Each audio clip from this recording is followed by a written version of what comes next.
when you know it, my phone died, so I'm back. I forgot I came in here to actually get the charger, and got distracted trying to figure out what to do with this ham. I was cleaning out the fridge. I unloaded the dishwasher, cleaning out the fridge, and I'm like, I've got to put this ham away before I have to throw it away. And so, on the last one, you guys were answering my poll. I think black eyed peas were in the lead for a minute, but then it was 50-50, and it's whether or not I should cook cabbage or black eyed peas. Hey, Trina, whether I should cook a cabbage, that's going to be some goodness right there. I think that's too good for cabbage. I think I should go with the black eyed peas like the poll said. So I'm going to put some black eyed peas on, and I might need to add a little bit more water to it if I want to do. I'll see how many black eyed peas I put in there. And then I'll do something else with the cabbage, because I want the cabbage. I have to do, I don't know. I kind of wanted some cabbage, but I know I would be the only one. Regardless of whatever vegetable I cook, I'm going to be probably the only one eating it, because people just don't eat good vegetables around here. And one of the things this year for 2019, even though I know I got that good ham in there, but I was showing on the last video, I did 3 things with the ham. I took the ham bone and all that around the ham bone. I put that in a Ziploc bag. I'm going to use that for whatever vegetable I'm going to cook for Easter. Hey, Gerald. And then I took some remnants of the ham, that with the fat on it, put that in a Ziploc bag, and then I have one that I have a bunch of pieces like this. And this one, I just took this, that part of the ham that's like already sliced, I just chopped that up and put that in some water. That's what's going there. And a little bit of the juice from I'll show you guys. And I'm going to probably pour a little bit more in there. So you see, this is the pot. This is the roaster. You can see there's still, let me get some of that fat going in there. There, go on in there. Right. I'm making some ham stock. So, I took the roaster, and look how the temperature dropped right there quick. So I'm going to add a little bit more water to that. I'm going to go ahead, look, it's going to come back to a boil. Gone goodness. So I'm just thinking, with all that goodness, would it better serve black eyed peas, or would it better serve cabbage? And the cabbage will only cook like a few minutes. Black eyed peas are probably going to take a little bit more. So I have like literally, I don't even have like a lot of black eyed peas. That's like all the black eyed peas I have. Although I do have a little bit of field peas. So I might just put both of these in there just to get rid of that, because I don't want them in the freezer too long. And I think all that goodness would serve. You know what I could do? Could take a little bit of that goodness and do both. Why not do both? Why not have black eyed peas? I'm going to divide this pot off. I'm going to do both, because everybody was like 50-50 anyway. So I'm going to take some of this liquid, put it in a smaller pot, because I only have a small cabbage. Welcome back, Tati. My phone died. I only have a little bit of cabbage anyway, and I have a little bit of black eyed peas. So I'm going to actually do the 50-50 like everybody voted. Click one of those things on your screen. And I'm going to do half of this of cabbage and half of black eyed peas. And then I have a yam over here, so I'm going to do some candy yams. And my daughter said she wants some stuffed chicken. And she's a carnivore, so when she says she wants stuffed chicken, she just wants stuffed chicken. She's not going to eat vegetables. And then I have that vegetable rice I did yesterday. That sounded like a serious Sunday dinner. And it's Sunday dinner based on leftovers. Remember that big pot of cheesy rice with vegetables I did yesterday? I have half of that left over. So we got leftover. Plus we have a few pieces of meatloaf. Damn, I did so much. Look at my timeline. And I made meatloaf. We made meatloaf yesterday, and then I needed to do something with the vegetables I brought home from the vegetable store. So I'm looking in the fridge. So I have only half a meatloaf left. So I gotta cook something else. So I may do the chicken. But if she wants the chicken, she needs to go get that today, because I needed to marinate. Chef, is that Chef Ashley on there? I see Ashley on there. Ashley Keys. I think that's Chef Ashley. Let me know if that's Chef Ashley. Please vote in the poll. Nobody's voted on this one. They were voting like crazy on the other one. Do I need to share this back out to the group? Can I tag? I don't think I can tag after it gets to this point. You know, when you first come on your live stream, you can share it to groups and things like that. It says burner on. Okay. I know that. Why is it blinking now? So I'm going to, for the cabbage, I know I like onions in my cabbage. So I'm going to hit off I'm going to do some onions, and I'm going to take half of this. Oh, it says more ways to go live. Why'd that pop up there?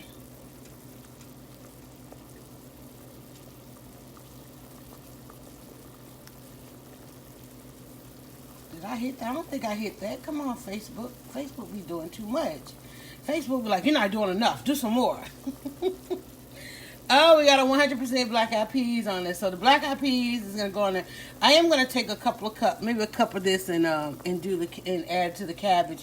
But I'm gonna do the cabbage maybe in a little shallow pan, maybe almost like a stir fry, because I really want the cabbage to be just till tender. I don't wanna boil, over boil the cabbage. But black eyed peas, yes. So we're gonna go ahead, and these are frozen black eyed peas. So we'll just go ahead and dump those in.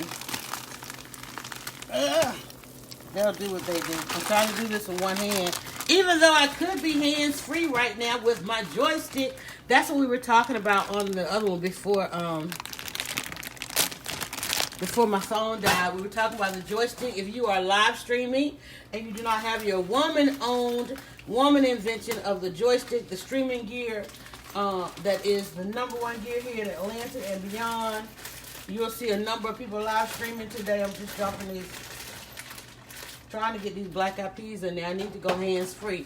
But that's what I use, the great angles that you guys get to enjoy in my kitchen, except when I'm holding my phone like today. That's how I get those angles through using hands-free joystick. So let me plop these black eyed peas in the pot, and they will soon, and we'll also add in this, I got about a half a cup of field peas. Nobody will know the difference. Is this? Oh, this is Ziploc. Oh, that was a pretty good packaging. And see, their package had a Ziploc on it. So I'm gonna dump those in there too. A lot of people were confused when see, that's why I don't like frozen. That whole frozen smell. A lot of people were confused when they were trying to do the superstitious soup, because everything looks like a black eyed pea. But some are black eyed peas, some are field peas. Yeah, they are hard to tell apart, but there's so many various. Yes, it is. It is absolutely great. It is absolutely great. Hands-free joystick, Joistik. Go to Joistik. You see, I already have one device on there, and I usually I'll have one live stream or two live stream, and then I'll have one just taking a straight video. So that way you see how I end up with really good videos or content that I can repurpose into the video. So the top part has a tilt. See that? That's a tilt. You can aim it and turn it every which way you need to. In fact, Joy is live right now with the taller joystick. She's live right now at a conference. She's live streaming the conference. This is the Joystick Junior, Joistik.com. And then you can check out how other people are using it, using the hashtag Joistik. You'll see that the joystick is all over the country, and people are using. There's two versions. This is the tabletop, and then there is the standalone, which is about 5 feet tall. Will get you probably up to about 6 feet, depending on where you put your grips. You can get additional grips. Like I have 2 grips on here, so this will actually hold 3 devices. One here, and then of course one up there. Now the top one, and you have to be careful on the countertop of the weight distribution, but on the taller one, the floor model, let's just call it, you got your tabletop and then you have a floor model, because I don't know exactly the dimensions of it, but it's as tall as I am, and I'm 5'2". So be careful of your weight distribution, especially if you're going to use a tilt. But if you're going to use the straight, just stand up, you have a tape. You can get a tablet grip. This is a tablet grip. It holds your regular size phone, because it has 3 different ways of which you can adjust it. There's one there. See that screw? So you can actually put it like that, and then run your device vertical. Horizontal if you're gonna move and slide it, trying to get your shot. And then you have one here at the end. Mainly I go like that. So it's usually like that with the tilt. Or you can have it just straight up, looking straight at you. So when you see people that are doing videos, awesome. I need one of these at church. And a lot of churches have them, because you can just put it in the aisle, put it in the pew, and run it, and you can get a couple of them and run. If you get a couple of them, you can use there's an app. There's a couple of apps that you can turn each device into a remote camera, and then you can run several angles. Like I'm trying to remember which one did I use? Switcher. I use Switcher, and I can put 3 devices on here and turn them each into a individual camera on one broadcast. So instead of like hands-free, I can be hands-free, and I can have different angles. So so you can get and see if I leave it like this, I can actually put another device down here, because there are times I need a lower, even on the countertop, I need a lower angle. Trying to get, if I'm really working or filming something close up, like this one right here, I could take this one and put it underneath here, and then that'll give me a really tight shot if I need it. I think for Christmas she had the floor model, I think is like, maybe I want to say like 80, somewhere between the range of 60, 80, and that depends if you're getting the grips, and if you're getting, the tablet holders and so forth, the tilt wheel. It just depends on what model you're getting. If you're going to get the floor model or a tabletop. So there's a floor model, and then there's a tabletop. There's different grips. There's lights. You can get a light to go on there. Like if you want to do like the ring lights, the smaller ring lights, all of that. There's so much that will hook onto this thing and really give you a good production value. Since I've got mine, I can tell you my production value has just been absolutely insane. And I like it better than your traditional tripods, because it's built on what photographers use. It's built on the style of a light stand that photographers use. So that's why it works so perfectly, because it has in mind you getting the perfect shot. So again, you can go with all of the different grips, and this adjusts. This bottom part goes up. The top part can go up a little bit more till it fits from a phone. Like I can put my phone in there. You can see that you can adjust it to the phone level. You can go vertical, horizontal, or you can put it on the tilt wheel. The tilt wheel actually comes off if you want to put just your standard up there, so you can unscrew this. If you're not going to use a tilt wheel, just a regular one. So when you see videos of people the camera is like really at the eye level. I love watching streets. I don't like watching streets where people got the phone down, you're looking up their nose and all that kind of stuff. I love eye level. I really love eye level shots. And then too, if you are like me, in your kitchen. Let me check on my black eyed peas over here, because they're getting ready to start going. So, and y'all know I don't forgot to take some of that juice and put the cabbage in there. I put the black eyed, but I have some more, so I'm gonna grab this out of the freezer. Let me grab. I forgot. I have some more. Let me grab my little bag with my pieces in. I'm gonna take some of those pieces. Take some of those pieces and make some for the cabbage. So I'm gonna just chop a little bit of that up with some onion in a pan, and then I'm gonna put my cabbage in there. So the black eyed peas and took over this. I forgot to take some of this out, Tachi, but I do have some left. So my black eyed peas are going, and I turned that down a little bit because they were frozen. So I'm gonna let them come up to temp. And they were like a big block, so they've already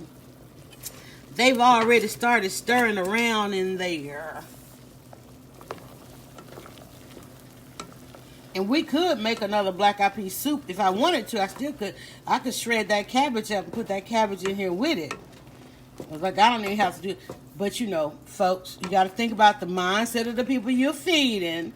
They don't realize that when it gets in your stomach, it's all together anyway. So you can see they're the ham pieces that I cut up from that New Year's Day ham dinner we had. See that? So I just cut that ham up in there. For those of y'all, I don't care if you use your smoked turkey or whatever. Basically, it's like not throwing away food, using it, freezing that up. So that the ham, I'm using pieces of it today. Look at that. Doesn't that look good? That's a screenshot, y'all. So I'm using that today. The actual ham bone, I'm going to use that on Easter for Easter Sunday dinner. So it's going to, imagine how I'm going to extend that. Look at that. Ooh, honey, that look good. There's going to be some good black pepper. I need to put a little bit of salt. And I may not need to put a little bit of salt in there, but with that ham, but I better put a little bit. Only because, and don't think of, we had a conversation this morning on my podcast, which turned into a food podcast, and people are saying, don't think of the salt just kind of making it salty. A lot of times the salt is there to extract. Smoked turkey is also good. I don't really do pork. That's why I love eating pork, because I don't have to share it. I'm just saying. But we always have a ham on New Year's, for New Year's, even if we don't do one for Christmas. You can't do one for Christmas because, honey baked, it'd be sold out, I'm telling you. So look at that. Ooh, that's going to be good. You going, girly girl? This looks good. And it's already smelling good. It's already smelling good. Over there, still got those brownies, y'all. Got to get rid of those brownies. And then, okay, let me go back over here, because on the other video, we were getting ready to talk about fresh juice. Now, notice I started that pot with water. I could have started that pot with some fresh juice. All right. How selfish. We have got to start thinking about more fresh juice. You'd be surprised. Let me tell you about, and I know everybody's doing this. I'm talking about this. Everybody's doing this New Year's juicing thing. When I went to the vegetable store, they had some grapefruit, right? And I like to start my juices from citrus. A lot of people use the apples, the green apples and stuff. Let me tell you, drinking juice, that's the flat belly. Drinking fruit juice is the flat belly. Okay, let me tell you, y'all know sometimes when I'm live streaming, I'm like, I can't get to the counter from my belly. My belly's on the counter before I get there. Let me tell you, juicing, when you drink juices, it goes instantly into your organs. You feel it. You feel better. This has to be, y'all know how long I've been drinking lemonade, right? I swear this is the best batch of lemonade I done had the whole time. But right here, I have some grapefruit juice. This is the juice from 3 grapefruits. 3. Each grapefruit gave me about 5 ounces of juice. And yesterday I took the pulp of that, and I actually just got rid of it because it was too strong. And I put it on the stove, because a lot of people say don't throw away the pulp, do something with it. But for grapefruit, no, it's too strong. But I did actually leave it on the stove yesterday and let it reduce down. So I'm going to make sure I do that with some other fruits when I make my juices. Instead of like juicing everything right together, like if I use an apple, I'm going to take that apple pulp, put it on the stove with a little bit of water and sugar, whatever sweetener you use. Let that simmer just slowly all day. At the end of the day, you got jelly. Okay, and I'm saying this because I know everybody don't have that boomer generation around to tell them that that's what they did with this stuff. Okay, you got the juice out of it. Go ahead, drink the juice. But then just add a little bit of that and leave it on the stove. And at the end of the day, you got your own apple jelly. It's a mindset thing. I want to taste some of this grapefruit juice. And it's not going to be perfectly sweet, but it's going to be good. It's going to do what it's got to do. Let's get us a little bit of pour of that.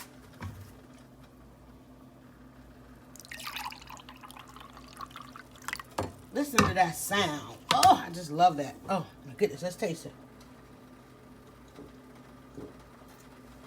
Oh, my God. It's good and cold. It's sweet. It still has a little tanginess of the grapefruit juice, but it tastes better than what's in the store. It 100% tastes better than what's in the store. And for those of y'all, you want to add some sweetener, add your sweetener. And I'm saying sweetener instead of sugar, because not everybody's on sugar. So, but think about a glass of that. Think about adding that, not only drinking it as a glass of it, but a number of the dishes that you are cooking. If it says add a cup of water, a half a cup of water, add a cup of juice or something instead.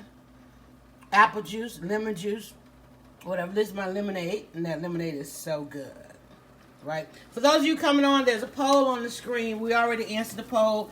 As you can see in this one, it went 100% black eyed peas.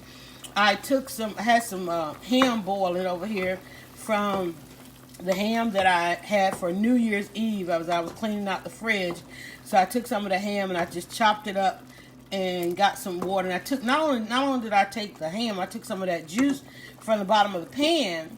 As I get ready to clean out the pan, I'm like, what am I going to do with this? I poured it in a pot with some water, and chop some of that ham up. I put that ham bone in the fridge as well as other large chunks that I cut off of it. So what's going in the trash? Let me show you what's going in the trash.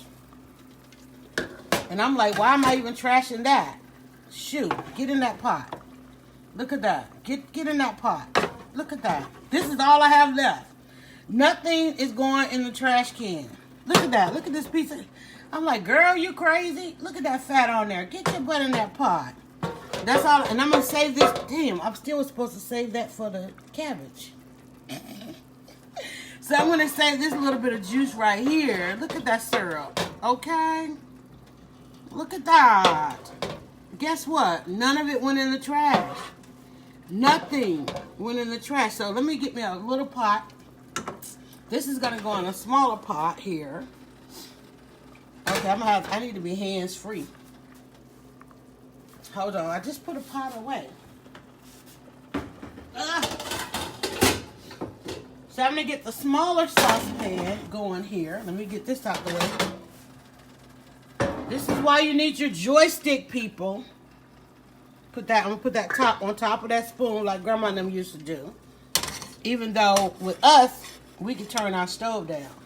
So now, I'm going to take the last of those juices.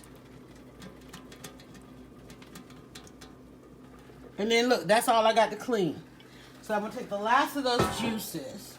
And I'm going to take, here is the bag where I put the other pieces of ham in. So I'm just going to reach in here. These are the slices. That honey baked ham that you got. And this one was store-bought. We couldn't even get in the honey baked honey. The line was around the block. So now I'm just going to take a couple pieces of this. 2 larger pieces. See that? Put that in there. And then I'm gonna add a little bit of water to that. And I have a small cabbage. I'm just gonna cut it in 4s, and that'll steam over here. That'll go right here. Or I could saute some onions and then shred my cabbage and put it in there. But no, I ain't trying to do all that because I'm the only one really gonna eat the cabbage. I gotta go rinse my hand off. Gotta unplug the phone. Hopefully we won't die out while I do that. Look. Product, not product placement. My daughter, I'm over here trying to drink fresh juice and they over there trying to drink soda.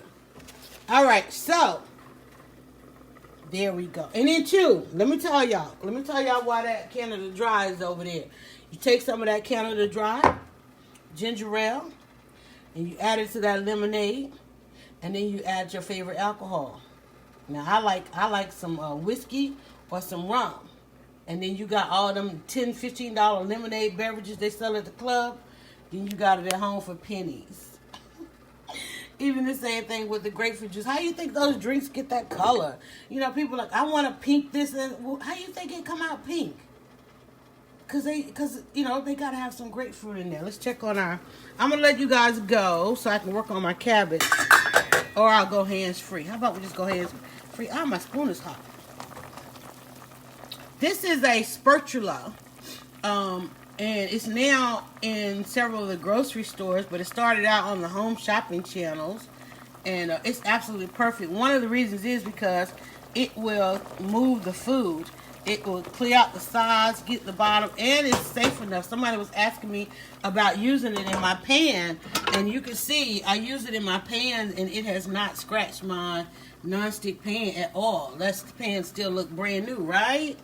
So make sure you're using. Now I got another pan that don't come here and use all kind of stuff on, and it's gonna scratch my pan up. So I'm gonna turn my black-eyed peas down so they can cook slow. I want them to cook low and slow. I ain't trying to boil them.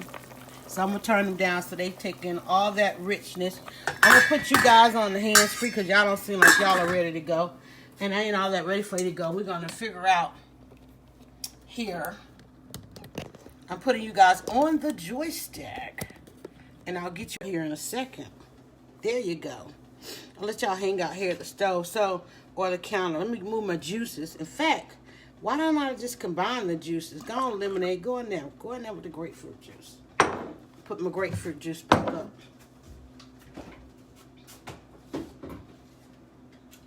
Okay, so y'all can see I have on my big fluffy pajama pants. It's supposed to snow, wasn't it? It was supposed to snow somewhere around here. Somebody got it if we didn't.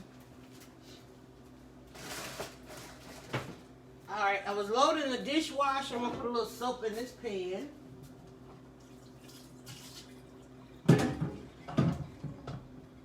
And then too, like instead of cleaning that pan out, what I could do is put it on the stove and cook right in all that goodness. You know? But look, none of that went in the trash. And the same thing, just because I'm doing this with a hold on, let me put some soap in the pan.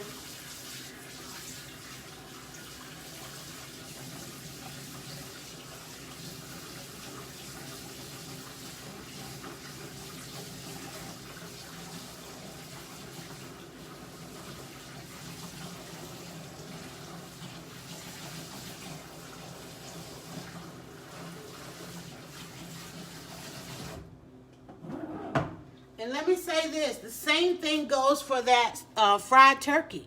You know, the same thing like Tachi was talking about the smoked turkey, the same thing for the fried turkey. If you had a fried turkey for the holidays, you wanna save that too. Don't just throw that turkey bone out. You know, do something with it. Take those. How many of you ate the legs? You might not have even eaten the turkey leg or the or some of that thigh meat. You know, everybody went for. You notice when people carve the turkey, they go right for the turkey breast. Some people like the turkey leg. They walk around with that big old turkey leg. Oh man, that grapefruit lemonade. Oh wait, I've never done that before. Hold up. Oh, wait a minute. That's pretty good. Uh-oh, we got us a new cocktail thing going on here, y'all. Y'all see that lemonade?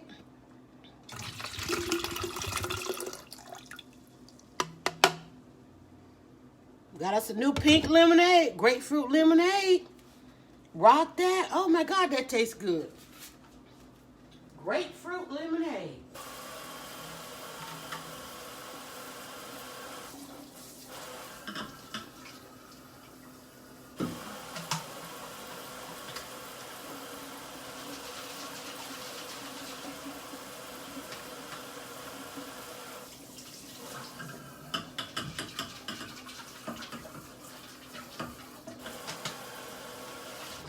Okay, that was really funny because I had a little bit of lemonade. I just had a little bit of lemonade and I had a little bit of grapefruit. I had a little bit of lemonade and a little bit of grapefruit. Now look what I have. I got some grapefruit lemonade. I got some grapefruit lemonade. That came out. Oh, it tastes so good. It tastes so good. Now imagine if I was to spike it. On my black eyed peas, they're still cooking kind of fast. I want to slow it down a little bit here. Low and slow on those black eyed peas. I hope I'm not serving y'all wet t-shirt look because I am wearing a t-shirt. And I did get a little wet. Okay, so in this pot, what I have here is just a little bit of the ham and a little bit of the juice from the ham. So I'm going to add a little bit of water to this. Because I want to steam my cabbage a little bit.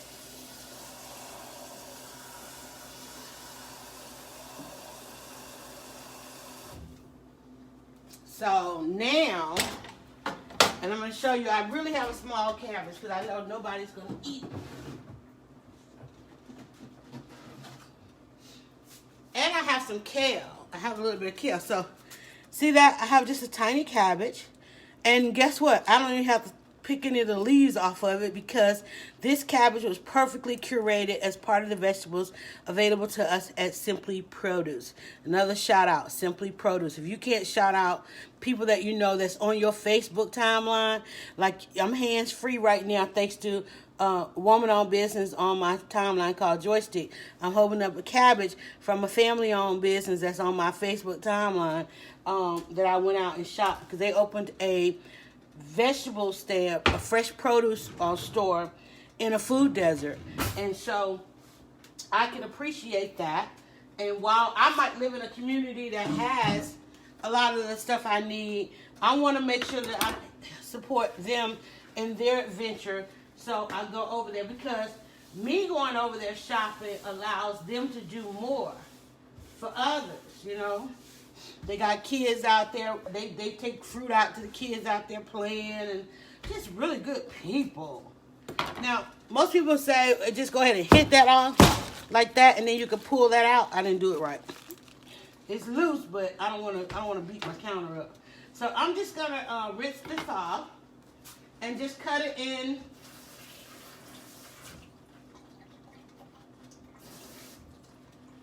I'm just gonna cut it in pieces, large pieces. I don't need to shred it and all that. I like to just cut it in large pieces and just put it in the pot, let it do its own thing. So I'm just kind of going around the stem that. Oh, and it's nice and tender all the way around. You know how you get to those hard pieces? No, not this, baby. Not this, baby. Oh, that knife went through there perfectly. So hopefully my pot is big enough. I thought I really didn't have that much. So now I have my cabbage there. So since everybody was 50-50, we're going to do it. See, I'm just going to put my cabbage in there. And I'm going to basically just let it kind of heat through. And I don't need to cook it all day. Hopefully it'll all fit in this pot. And I think it will. It'll wilt down. And then I'm going to let that come front. Make sure I turn on the right eye. I'm going to let that just come to a little bit of a boil. Then I'm going to turn that down because cabbage does not take all day. It does not take all day like we think.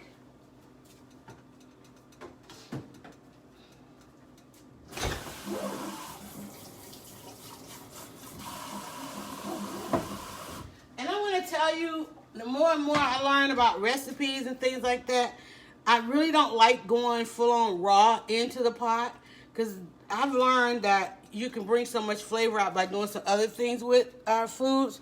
And, you know, I just feel like I should do more than that. Like, right now I'm going to put, like, a big old piece of raw onion up in there. And I'm like, why won't I saute that onion? I don't feel like it. So I'm going to just cut 2/4 of onions here. And let them hang out with the cabbage. And then I'm going to put some pepper in there. A little bit of salt. So let me just get that done. See, I'm just going to put some large chunks of onion. I think I'm going to put a clove of garlic in there as well. And let those just kind of hang out. And this would, see, just a little, half of a medium onion. So here's like, basically a little less than half of an onion. And I don't have much pot to work with here. So I'm going to let that go. So I'm going to put a little pepper. Now, I love a lot of pepper in my cabbage. Who's that? Hey, Barbara. So I love a lot of pepper. I'm going to still sift it, but I'm going to end up sneezing here.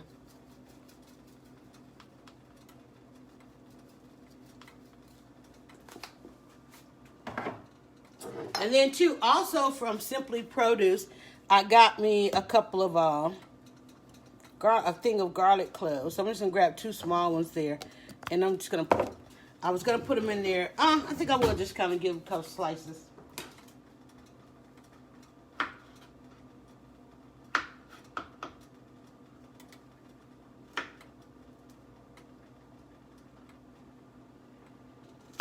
Oh my God, that smells so good.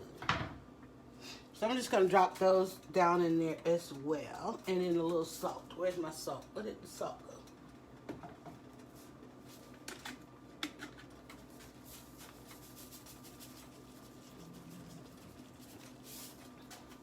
And the main thing with a cabbage, you leave it alone. Just put a top on it. I call myself putting the top somewhere.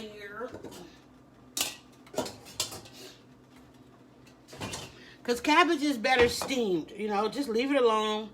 Just let that little bit of water juices you have there in the bottom of that work its way up and around, up and around. As soon as your cabbage, you know, whatever texture you're going to eat it. Cook it to whatever texture that you're literally going to eat it. And I know for around here, one of the reasons I do tiny cabbages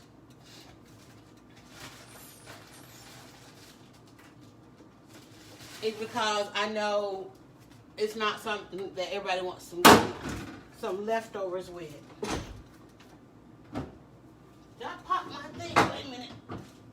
hold on. I forgot I had that drawer open. Let me get it back on track. There we go. All right. So I know for me, this is not something that everybody... Oh, no, we got a 50-50. We got another 50-50. This is not something that everybody's going to partake in, so I don't get a huge cabbage. I get a little bit. If I season it well, if it comes out great, then somebody eat it. Hey, Yate. Hey, Barbara. So that's usually why I use just a little bit. So since... now we got 67% cabbage. So we ended up 50-50 ring on the last one before the phone went dead. So we actually have a pot of black eyed peas and a pot of cabbage. And I have to think about what's going to go with this. Another thing I'm going to do is I have this big beauty right here. Look at that. That's a yam. That's not a sweet potato. That's an actual yam, like we ate in Africa, right? Sweet potato, that's an American thing, I'm told. But that yam, we all know that the yam has many medicinal purposes. You already had black eyed peas. Yes, I already had the black eyed peas, and the cabbage came with my haul that I got from Simply Produce, and now I have this baby right here. Now, this is too much for... because again, I'm the only one that's going to eat the candy yams. Because these folk around here don't eat worth a damn. They ain't going to eat it unless it came out of a doggone package. Okay. So I'm going to just use about half of that. And we're going to do that off really quickly.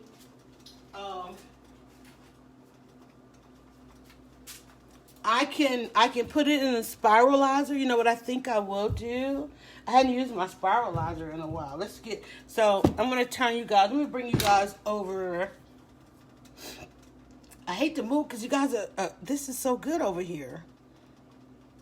Let me see, maybe I can take you back a little bit and then I can just kind of work right here. So can y'all see that? Because I can't tell what you can see because of the comments. And I don't want to move the comments. And I usually have another device right here behind you. In fact, you know what? Let me go ahead and bring Periscope on. And I can see I was already over there last night. Let's see. I'm not even gonna, cooking.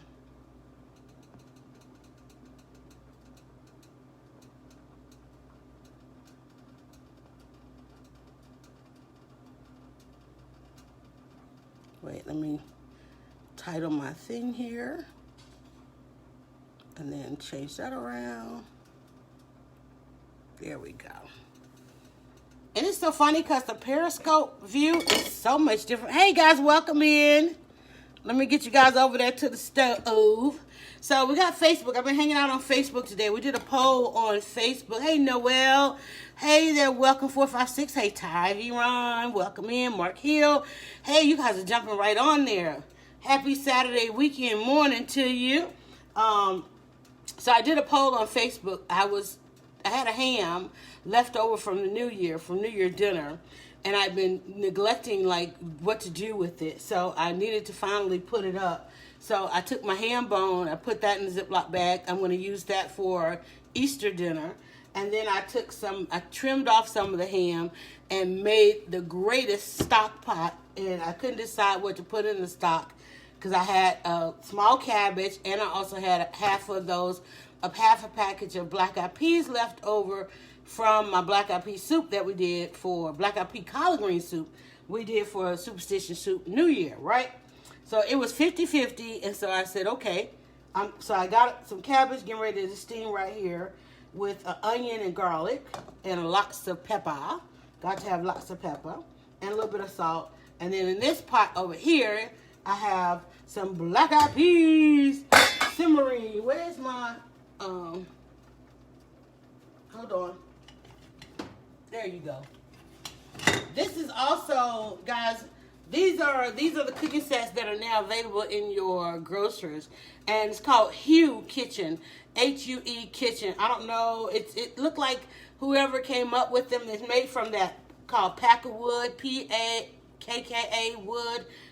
There's not a lot of branding of it online. I did find a video where they were available on the shopping channel for a minute. It looked like they have gone through a couple of name changes. So now they're in your local grocery store. If you live in an urban community, they seem to have different names all over the place. But I live in a mixed community, and this one is called Hue Kitchen, Hue Kitchen. And of course, I went for the red, but the spoons were sold out. So I went back finally and just went ahead and got this one. They work amazingly if you have different types of pots. They work in all your pots. I seem to be doing a shopping channel, and I ain't got no links to none of this stuff. But I love it because they work. I can go from my regular pot. I don't have to have and you guys have seen me cook with them in this pot. I've had this pot now almost a year, and it still looks brand new. I only had these. I got these for Christmas. These were in my Christmas stocking. But I love them because they're heavyweight. I thought about, if you, like me, grew up with a boomer parent, you probably had a flashback of getting spanked. And I was like, oh no, that's too heavy. If you grew up getting spanked, things like this, give you caution. Because you don't want your parents reaching for nothing, right? But they're so gorgeous. They're absolutely gorgeous. I love this one because it gets down to the bottom of that pot. So it moves the food like nothing I've ever seen. I'm telling you. So I have here, I'm going to bring this over and tilt you guys so you can see that. So in this pot, we've got some good black eyed peas going. Look at that broth that's going on in there. And so the question, the antidote or the answer is, you've probably got a fried turkey sitting around, don't want to throw it out, smoked turkey, whatever meat you had for the holiday. That's what this video is like what to do with that meat, right? We had a ham because we ate all the turkey. And we had turkey on one. We did steak. We did fried chicken. When you think about how much cooking we did from, Thanksgiving to New Year's Eve, and if you like us, you had a big meal each time, then you've got some remnants of something left over. So the same thing I did with the ham, you could do with the turkey. Those turkey bones, you want to put that in a pot, just let that boil off. That's going to give you some stock that you can use. Now, I'm using my stock right away, but I have a ham bone. The ham bone is actually in the fridge. I didn't even use it. I'm just using the remnants that was around the pot. The roaster, I had a roaster that I did the ham in. So I'm in these two pots, both of these pots, I have the remnants of that ham bone and pieces of ham that we didn't eat. I just cut off of there. Now keep in mind, we put a brown sugar rub on this ham when we brought it home. And so all of that goodness is that they're marinated and marinated and marinated. Look at that orchestra. I'm directing the symphony over here. All of that is going on right now in these pots. The black eyed peas, and which I want to give those a nice little stir here. That's why I love these things. These things are strong, honey. It's like having some horsepower. So I'm giving that a stir there. Oh my God, that looks good. I hate when my food looks so good on the stream because then everybody's going to show up. And I'm like, these look like enough. Y'all, it's like 50-50 ham, 50-50 black eyed peas in this pot. I'm telling you. I think I'm going to add just a little bit more water to that. Because with the black eyed peas, they're gonna need to cook long. Even if I have it on low, and I'm trying to keep the top on it so it won't evaporate as much.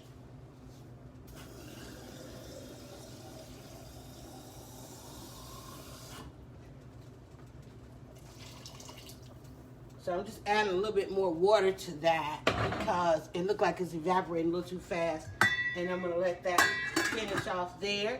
Over here, again, I have my cabbage. Y'all can see that. I don't want to tilt it too much. And that same stock, I took the remnants in the bottom of that ham pan. I was actually getting ready to throw that part out. I was like, wait a minute. I poured all those juices into this pot. I then put in a small cabbage, a half an onion, and I sliced up, I kind of quartered 2 cloves of garlic, some salt, and some pepper. And I try to give a little bit of recipe. This beauty land right here, okay, let's talk about it while we are cooking up buzz. First and foremost, this is an organic trying to get some more room here. I'm trying to work over here at the stove today. This is an organic yam, not a sweet potato. It's a yam. There's a difference between, I know we say candy yams all the time, but this is an organic yam. Again, something I got at Simply Produce. And I really only need to use half of it because I cook too much and we end up with so many leftovers. Hold on, let me show y'all a leftover from yesterday. Oh man, what did I do with it? I don't think I can show it to you because it's all refrigerated. I don't know how that's gonna look. That's the meatloaf with golden mushroom, and I didn't get a chance to make my own gravy on that. I was too tired, so my daughter went out and got golden mushroom. There's a picture on my Instagram. So, and also I did a veggie rice. I'll show y'all that. I think I did both of these live though. I think I did both of these live. Now let me show y'all the argument, the debate I have with trying to get family to eat fresh. Now there's no difference between this and a rice packet. This is some cheesy rice with squash and zucchini. And I just basically hit that off on the stove. I can't even remember all the things I did with that. So it's rice, it's onions, it's zucchini, it's squash, and I had just maybe like 6 golden potatoes I needed to get rid of. I put that in there. And I just put that in with some broth, chicken broth. I think I used chicken broth on that. Leftovers, more leftovers. Oh my God. I told y'all, I need some people to feed. Who needs some food? There's the end of that pasta. Look at that homemade pasta. Okay, and the homemade pasta sauce. Like, and they will take it for lunch, but you know, because of all the videos I've been making, and this right here is onions, peppers, and sweet Italian sausage. So anybody out there needs some food, I'm like, come on. I gotta find some people to feed. Hey, Eric Collins, I need to feed some folks. Uh-oh, let me turn my cabbage down, honey. They getting out the pot, trying to come out the pot there. So those are the leftovers. That stuff is not gonna get eaten this weekend, and I'm still not at the point of freezing it. Which I probably need to be. I'm trying to find the perfect freezer containers before I even do that. Hey, Leonard, because I don't even want to put them all in those Ziploc bags. So let me just kind of, and again, your cabbage, you don't really have to do anything to it. As long as you got it on the right setting. My jaw has been twitching for 2 days, y'all. I don't know what that means. But see how tender that, see how I can push that down in the water now? And that's literally all you want. That's literally all you want. Look at that broth. Look at that broth on there. So again, you know, whatever meat that you have, and this is all unintentional. I did not plan any of this. I came into the kitchen to get my charger. How I ended up putting dinner on, I don't know. Because that ham in that fridge was bothering me. And you have probably got a turkey still in there. What are we 2 weeks out from New Year's? You probably still got Thanksgiving in there. How many of you have already thrown out your Thanksgiving, your Christmas? You had 3 meals. We had 3 big old family meals. And I guarantee you people still got some leftovers somewhere. Because you want to do something, you know, you want to take it to another level. And there's nothing wrong with that.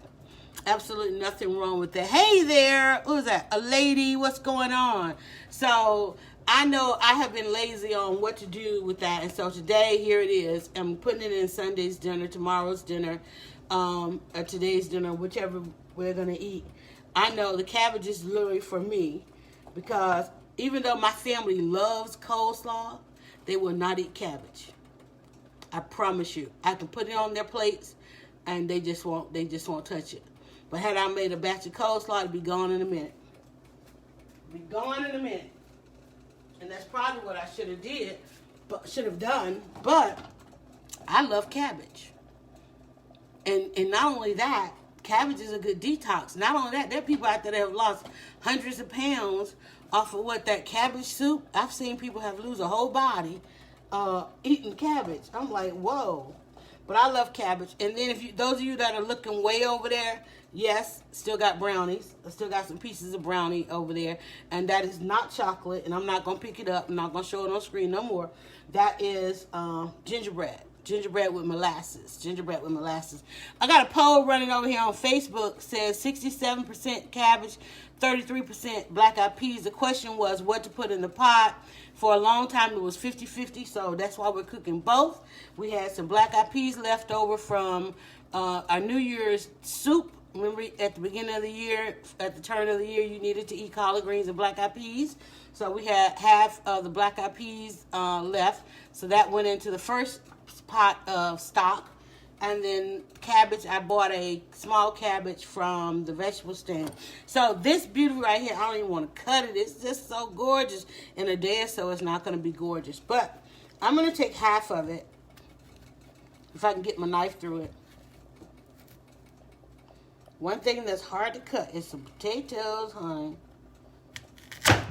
Dang. Okay. I'm glad I didn't have my finger there. All right. So yam. So there you go. You can see the difference already. Big, beautiful, peachy yam. What are you barking at? Don't scare me like that. So I'm only going to use half of this. And I'm trying to decide. Here's another poll. I don't want to slice. I want to peel it, but I'm only going to use half. Probably use this half. And I'll save this to dice up. Because one of the things that I have started doing was adding fruit and sweet potato into a lot of my dishes. Like I have a pear in there. So I may put some pear in my candy yam. Because I could put some pear in my cabbage. Right? Let me show y'all.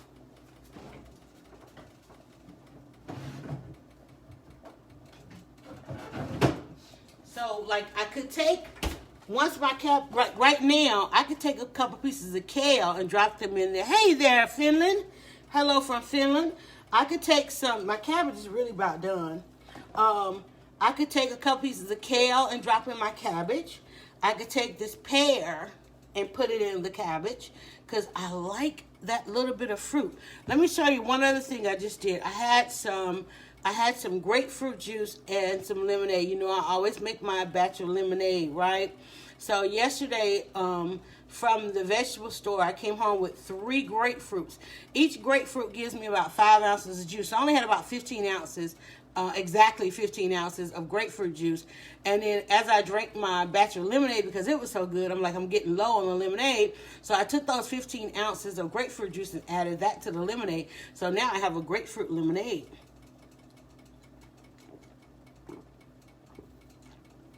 So it's so good.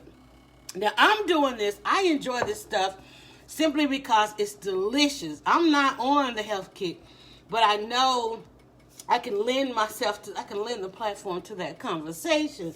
For those of you that are going to do now, again, mine is cooking in a pork stock, but yours will be cooking in a smoked turkey stock. If you did a fried turkey stock, you know where in the conversations your dietary, you know what exit you need to get off on for whatever dietary restrictions you're on. Maybe you had a roasted chicken and you're looking at it, it's been picked over. Somebody ate the chicken breast, somebody took one of the wings, now you got a leg quarter left, and you're like, don't throw that out, certainly don't give it to the dog, right? Go ahead, put it in a pot of water with some seasoning, some spices, and make the best broth that you ever had. I'm only telling you this from my experience and from my hindsight. Right now, I got 2 great vegetables going from that leftovers. Oh my God, look at that. Look at that. Look, y'all can't see it, you can't smell it, but honey, black eyed peas. Oh, this pot is beautiful. Oh my God, that pot is beautiful. We'll turn down my cabbage a little bit more. I'm getting ready to turn them off because I like my cabbage real tender. Just tender. I don't want to have to do all that with my cabbage. And again, let me show you guys. There's the remnants of my ham. See that? See that? Down in the bottom of that, sitting off goodness. Now that could be your smoked turkey. It could be your fried turkey. It could be your roasted chicken. Whatever meat you had left over from the holiday. Nothing should have gone in the trash. I've got some onion there. See my onion coming apart there? Got my onion there. Got some cloves of garlic in there. Salt and pepper. That's all that went in there. I didn't put a whole bunch of seasoning in there. And I am really thinking about putting some pear in there with that just to get that juicy goodness. Or, you know what? I really think I'm going to put my pear and my candy yams. I don't know. I just think that we should start adding in some fruit to whatever it is that we are eating. I really think we should add some fruit. So I'm trying to decide if I should spiralize. And when I say spiralize, I mean ribbon cut my potatoes. I like a thick candy. When I make candy yams, I like a thick cut candy yam.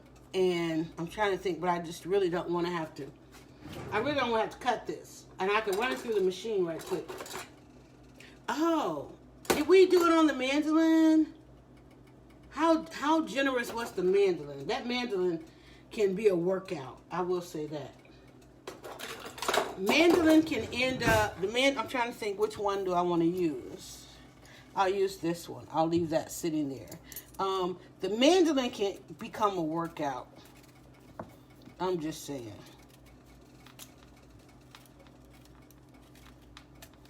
So look at this yam, honey. That ain't a sweet potato, honey. That's a full-on yam. Y'all can go back and look up the yam. You can check out, there were some things about a yam that came out in the color purple. Hey, Howard. Hey, Howard, what's going on? There's some things about yams that are really medicinal, which is why you can't find a lot of it around, because it is truly medicinal. And the thing about it is, eating this stuff, whether you have some vices like I do, but it does. You feel it instantly. You know. And then, too, my arms, honey, y'all, all this, cutting up all this food and stuff. Honey, that's just like I've been to the gym. You should see these arms I got working over here. Especially making that pasta, kneading dough. Oh, people are like, you need to go to the gym. Honey, I made some fresh dough this morning. And got them muscles. Look there. Okay, it's coming. I'm like, right now, like, I'm tired. I'm like, honey, this stuff ain't no joke. Fresh food, that's why they live to be like 90 years old. I was talking to somebody on the How to Get Out of Bed podcast this morning, and she was saying that her granny's like 93 years old. And I'm like, you better eat what she eat. You better sleep when she sleep. You better do what she do. Okay? It might be in your DNA, but you got to have that same lifestyle. And I mean, my grandmother used to get up. They used to go fishing every weekend. She'd go work in her garden. Honey, all kind of stuff. Stop depending on this medicine and these doctors out here.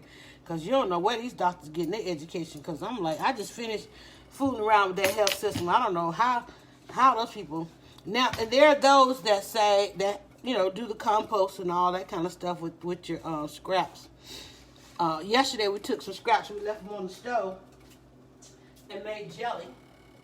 I was like, okay, cool. It didn't taste that great because I didn't know what to put in it.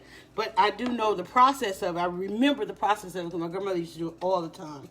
Or there was always, you remember, for those of you that have boomers in your life, because everybody don't have boomers in their life. Everybody didn't grow up with somebody from the boomer generation or from the silent generation. And I get that. That's why I listen to my stories, if I can tell you. I grew up in a multi-generational household. I raised my kids in a multi-generational household because there's nothing like it. Absolutely nothing like it. There's a wisdom that my children have today that I never could have imparted in them. Never. Not until I got to that age, good God willing, that I get to that age. But that's why you have to have children around multi-generations, because now they have, and I have, a wisdom that some folk out here just don't have. Like, you know, like real common sense type stuff, honey. I look at some of these people and I'm like, are they not ashamed of anything? Are they not out here trying to make somebody proud? You know, and it's like, and that's like reality TV. If you notice about reality TV, there's nobody on reality TV that does not have issues with their parents. Because if you love your parents, you ain't trying to embarrass them. Okay? And these people out here going on this television every day, talking about their platform, they making money and all that kind of stuff. But they got all kind of issues with the parents. So, if you grew up with boomers, you probably got some issues, because boomers had issues. If boomers came through a real tough time. But if you had the boomers and the silence, you probably learned a lot. All you got to do is just not do the crazy stuff, right? All right, so I'm trying to think of how I want to cut this because I want to do that pear in the same vein. This I'm going to save, and all that's going to crust over, and it's still going to be good. All I do when I get ready to use it, all I have to do is just cut that part off. So I'm going to save this because I like chopped sweet potato in a lot of my dishes and a lot of recipes that I'm adopting to. So I feel like I want to turn my, God, y'all, it smells so good up in here. Oh my God, it smells like my grandmother's house. I got stuff all over my t-shirt. Man, that's gonna be good. I might not even need to do a meat because we got 2 hearty vegetables. You know what? And tell you the truth, I really don't need to do them. I got enough meat in this pot not to do a meat. So I got them both on low. I'm gonna go ahead and turn my black eyed peas down a little bit more. I got them both. I'm gonna go ahead and put my cabbages absolutely on low because they're pretty much done as far as I'm concerned. But I want them to just kind of soak in a little bit more of that broth. And my black eyed peas are going. So the poll is 50-50. Right now the poll is 75% cabbage, 25% black eyed peas. So it's fluctuating. I'm running a poll on Facebook and I'm just watching that go. And to go along with this, I want some candy yams. Now, normally I would just slice this up. But I'm like, look how it's changing as we even stay here talking. I'm thinking about the spiralizer. I pulled it out the other day.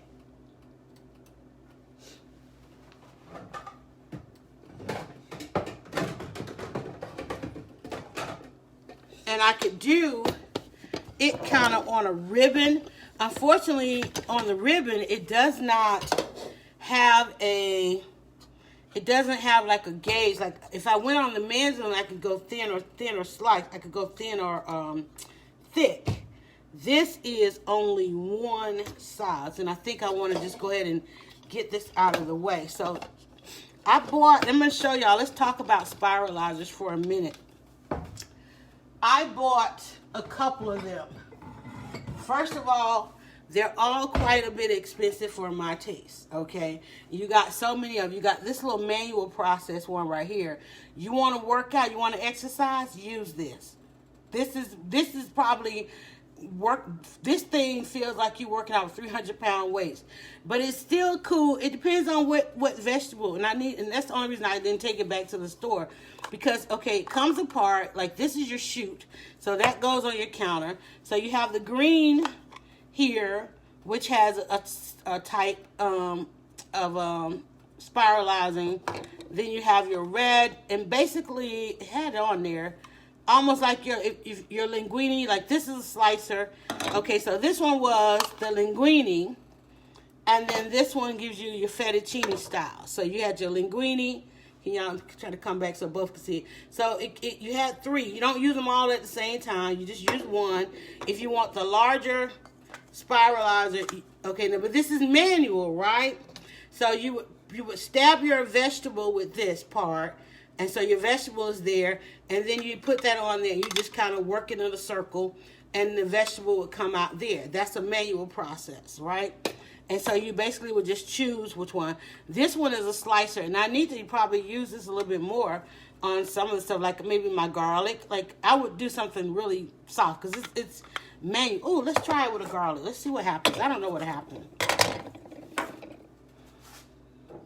I'm just wondering. Because it's such a manual thing that I just don't know. I need to put this in the fridge now that I look at it. What if I was to stab a garlic? Let's see.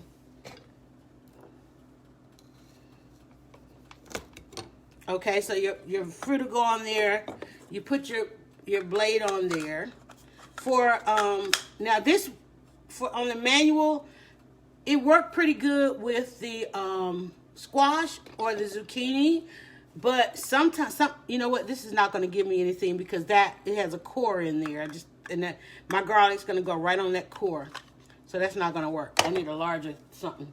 I just saw that. All right, so I need to let me put that back together and get that out of the way. So, and that's why I said it has that core thing. That's another part. You're going to lose some of your vegetable that goes through that thing. But it needs to, I guess, for the sake of that. So that's your manual. And then you have your spiralizers that fit on the extension of your KitchenAid. I have a KitchenAid back here. Those are, all that KitchenAid attachment stuff is expensive because they know it's going to last for life. I'm turning my cabbage off. They know that it's going to last for life. Let me see what my black eyed peas are doing. Okay, they're still simmering. They know that that's going to last for life. You're going to keep it for life. This is a Cuisinart. And of all the ones I tried, I like this one. It has this bowl at the bottom that gives me, I want to make sure that's locked. They have this bowl at the bottom, and it has measurements on there. And so you can get about 4 cups of stuff in here. So I'm going to actually spiralize these. Now, I'm not spiralize them. I'm going to slice. I have it on the slicer. So you have, again, on your blading system, and I'll show you that. So this part, when you start cranking it, it goes down, pushes the food down. This part right here comes in 3 pieces. This is your blade. So you have your slicer blade there. You can turn this, and that's going to give you, that's the safe, that's locked. So, oh, that's the wrong one. This one. You turn that one, and you get your linguine, and then you turn it again to get your fettuccine. So that's tiny to kind of a thick, and then you put it on nothing to get on slicing. So it slices linguine and fettuccine, and they're mainly for those of you that want to use fruit in your like spaghetti dishes, and fruit, but vegetables. Ooh, I should do that pear. That's what I want to do. Let's spiralize the pear.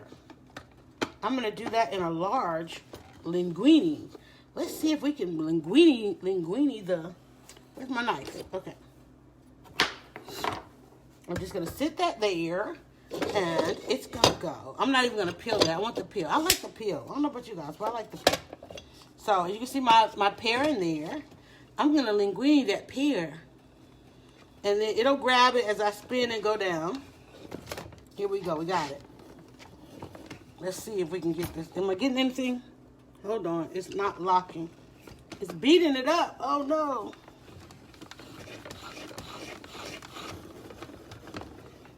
It's trying. Hold on. It's not locking because it's so soft. It gave. Come on. Lock on there. I don't want to beat up my pear now. I probably should have cut it on a flat side, too.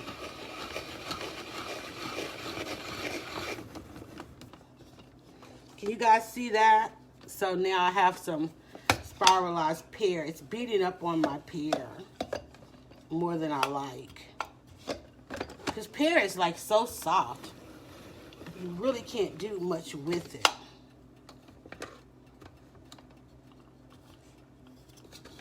Let me get the blade in there really good. Let's see. It smells so good.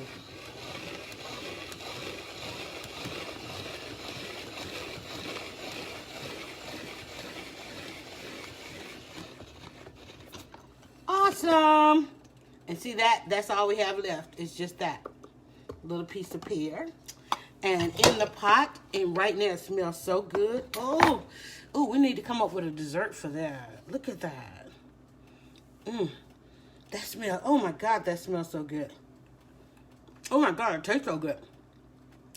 O-M freaking G. O-M freaking G. O-M freaking G. Ooh, what if it wasn't fried at all? Oh my God. Okay, you know, don't eat it all. You got to do something with it. I certainly don't want my sweet potato like that. I know that. That's good. That is delicious. I got to figure out what to do with that.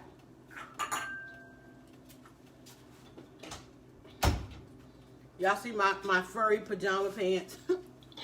I'm in my pajamas. Okay, wait, what did I do with it? All right, give me some suggestions. What should I do with the pear? What should we do with the pear? What should we do with the... Hey there, how are you? What should we do with the pear? We just spiralized some pear. I didn't peel it, so I like the color on there, and the seeds are in there too. Aren't there seeds in there? Look at that. What could I do with that? I'm thinking some cinnamon. Oh, it's good. If I don't eat it all, I'll set that to the side. We'll think about it. We'll think about what to do. Let's bring it in the shop. All right. Y'all come up with something. So, let me show you the cabbage over here. So, my cabbage is just about done. Ouch! I splashed it on me. Look at how deep that color is on that cabbage from that stock. Homemade stock. I took the meat that we have. I'm not even going to keep saying what it is because some people... I took the meat that we had left over from our holiday dinner, right? No matter what you've got, still sitting around, you don't know what to do with it, don't want to throw it out. You're like, okay, what can I do with it? Today is the day to put it in some water and get it going on your stove.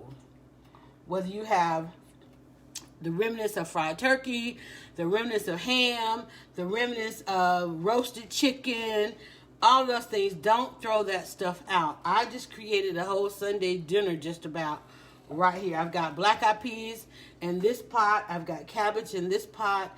I'm going to make some candied yams. I'm trying to decide how to do my yam. And I think what I want to do is not beat it up with my spiralizer. So, I'm going to clean this off.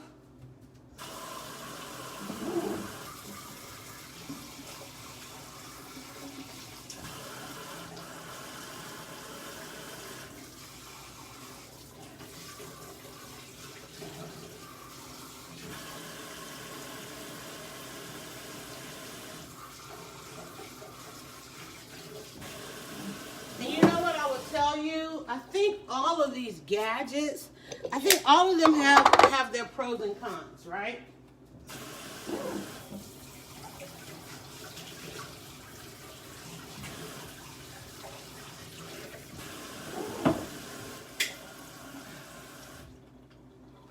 All right, I got one more piece. God, got it.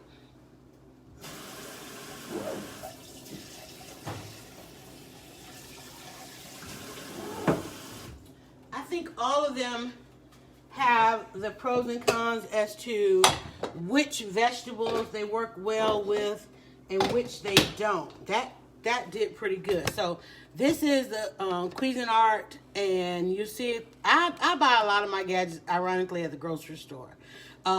If you go to a store that price matches, make sure you go out and find a good price and get them to match it. Especially, a lot of them are matching Amazon because they don't want you to shop with Amazon. They want you to keep coming to your neighborhood store. So go in those stores with their Amazon price, especially Target, honey. Whatever's on your Target list, go and screenshot it on Amazon, and they will match the price. It's cold here. I need to be making it now. Yes. Hey, Miss Shawana, what's going on? How are you? So whatever you're going out shopping today, scan it and get you a price. And if the price is lower, and a lot of times these stores, the store price is more than their online price. So you can even, like, I've even at times had to say to them, hey, listen, this is a couple dollars cheaper on your app, and they'll match that price too. What are you making? I've got cabbage and black-eyed peas. I ran a poll. We made some broth from the meat that our holiday meats that we have for the holidays. Greetings and blessings, everyone. We had some meats left over from our holidays, and so I started out just kind of making some stock, but then I had some remnants of everything. Like I had some black-eyed peas left over, so I ran a poll as to whether I should do black-eyed peas or cabbage, and it was at 50%. Now it's at 75% cabbage, 25% black-eyed peas. So I had black-eyed peas went into this pot, and then I had some cabbage over here. So black-eyed peas and cabbage, and then I'm going to do some candy yams. And I have some meatloaf left over from yesterday. I got a fridge full of leftovers, so I'm just basically, I know I'm going to get busy the rest of the weekend, so I don't want to leave these fresh vegetables in my produce thing. And I don't want to. Somebody says happy to you and yours as well. So I had a pear. I just spiralized that pear. And I was going to actually add pear to my cabbage. And I was like, now that that looks like that and tastes like that, I want to do something else with that. I may put this, you know what, y'all? I may just put this in a little bit of water and let that slow cook on the stove. Make me some pear jelly. Right. I you know, because I'm clearly at that point, right? Because clearly that is a thing, right? Okay. And I bet you, I don't know what's in that butter, that apple. Remember that apple butter that goes on your, that goes on raisin toast? I think pear. Because that pear, even though, see, pear kind of feels like, pear is not smooth. It has that, feels like little seeds when you eat it. It's got pear has a real unique texture to it.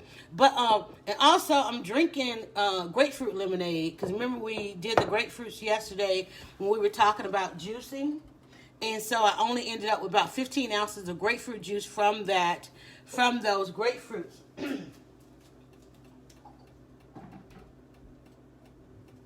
We only ended up with about, hold on, I'm just washing out stuff. I just try to like rinse out stuff. So, because I know while we're on live stream, sometimes if I don't rinse it out, it'll sit there and then I have to do a little bit more on the cleaning. So, so we made the juice the other day. We did grapefruit juice. And I made a batch of lemonade. So being that I only had 15 ounces of grapefruit juice and I didn't have another fruit for the lemonade, I was just sitting here. Literally was sitting here with a cup of grapefruit juice and a cup of lemonade. And I was like, and I poured it together and it tastes awesome. And it's great citrus. That's like a double shot of vitamin C right there. And I like grapefruit juice. I don't have to put any sweetener in it. I don't care what it tastes like. If it's a good pink grapefruit juice, it's really good. All right, so the debate right now is we came home with an organic candy yam in our produce basket. And I was trying to think I was going to do some different things with it, but nope, I'm just going to go ahead and cut this in a size that it'll go ahead and go through the food processor. This window, I got to get this window checked. Hold on. Maze, this window keeps falling out. It keeps coming off the track when this wind blows. I didn't close it right. I got a window. I cannot figure out. It's got all these mechanisms on it. And we opened it when I was doing some spring cleaning. And it's not latching back. So when the wind blows, it keeps coming out. So I'm trying to cut this down to fit through the food processor. I'm just going to go ahead and slice that through the food processor. And be done with it. Even though while I would love to sit here and talk to you guys and slice this, I have lost, there's my red hair. I have lost a number of not fingers, but I've sliced myself a time or two. And I bought all these gadgets, and my daughter was like, Mom, you done bought all them gadgets, you better use them. Make sure the top of the window is pushed all the way up. You know, it's got, help me with this, because, you know, it's got these two things on the side. I thought that was like security. And it's got the two locks. So it has two different styles of latches on the top of the window. And apparently, every time I close it, I'm not latching it back properly. And it keeps making a noise when it comes open that's going to have me running out of here on y'all. Okay, hold on. I'm trying to get this plugged in. And so it's frustrating because I don't know why it's opening. Although I like to have the window open now because I like that breeze coming through. All right, so we're gonna run. It's gonna be loud, but it's only gonna take a second to just get these all sliced up. So this little gadget here is basically, it's not the top of the line food processor. It's a basic Black & Decker food processor. I got it at a buyout store for like $20. That's what I have to do with mine. Okay, I'm definitely going to try that. I'm not even the one. It was so hard to get open, and now it's going to be so hard to get it closed. Isn't that like crazy? So this is a Black & Decker.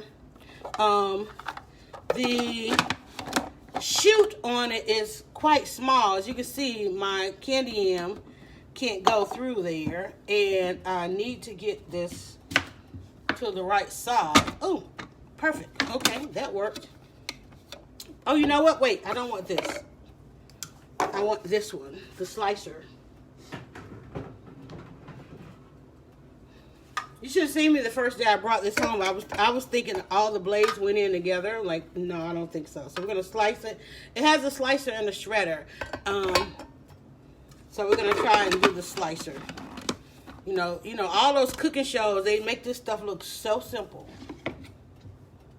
And I'm like, y'all need to stop playing. So we're gonna try and drop these all in the chute, and then apparently we're gonna follow through with that. And I'm afraid.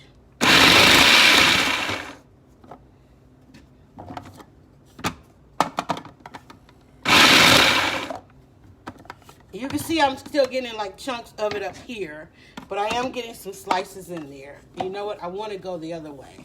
I want it to sit like that so it sits up. Okay.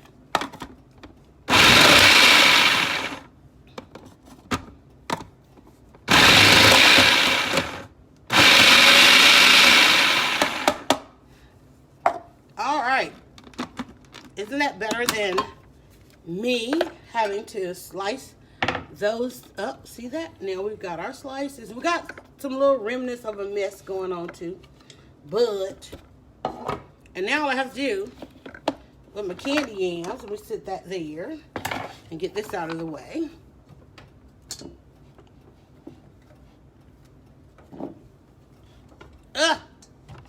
Life stopped being so difficult. Let me put this back under the counter here. Some kind of way I organized this cabinet, and it turned out great. Okay, so what I have now is I have my candy yam slices, and candy yams are really simple. They don't take a lot. You just basically put it in a pan with some sugar. I use brown sugar and butter. And I'm going to just dump this literally in a pan. I'm going to give it a rinse because I don't know that I washed it off. We rinse everything. But literally, you don't want to put any liquid in it because there's so much liquid that comes out of the potato. So when you're doing your candy yams, please don't put any water or any kind of liquid. A little bit of fruit juice if you want, but there's so much. And you can cover it to get it going, but uncover it so that juice will evaporate, right? So you end up with a really nice candy yam syrup. And candy yams has probably been the one thing that I love making the most. I just love having something sweet with my food. But again, please do not put any liquid in it because there's so much liquid that comes out of potatoes. It's ridiculous. It is, especially candy, especially if you cover it. If you cover it, like I don't even bother trying to cover it anymore because that just brings out more liquid. If you want to try and, save your pan, protect your pan from cleaning, you can do the foil. I don't too much like cooking in foil, but I know there is a mess that goes along with it. These are some really good slices, though. Look at that. That's going to be really good. I can layer those over. If I want to get cute with it, my daughter came in my room this morning and she was trying to request a meal and she kept trying to tell me like, can you not take it over the top? Can you not, can it just be basic, this, that, and the other? I'm like, girl, get out. Just get out, young lady. Just get out. All right, so what I'm going to do is I'm looking to see what pan I might want to put that in.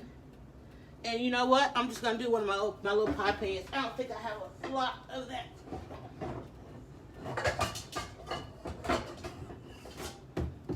So I'm just going to dump this in the pie pan. Let me give it a rinse off.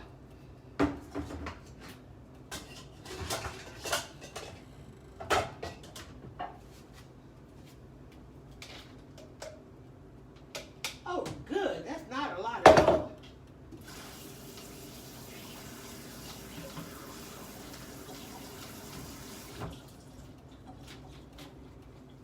And usually around this time, nobody's really thinking about sweet potato or candy yams or any of that. So this is what I have left. So I'm just going to put that in the pan. Because you've had sweet potato pie, maybe candy yams already for your holiday meal.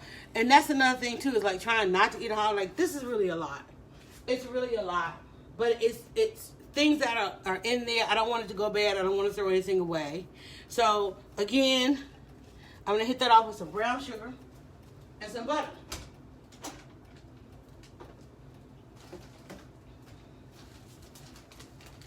And I'm just going to put it in the oven.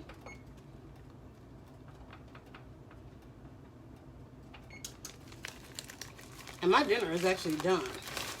And unintentionally. I just came and hang out with y'all, and y'all got me cooking. Literally, that's it. And I might have to sit this on the pan because, again, with the liquid that's going to come out of those potatoes, it could technically boil over.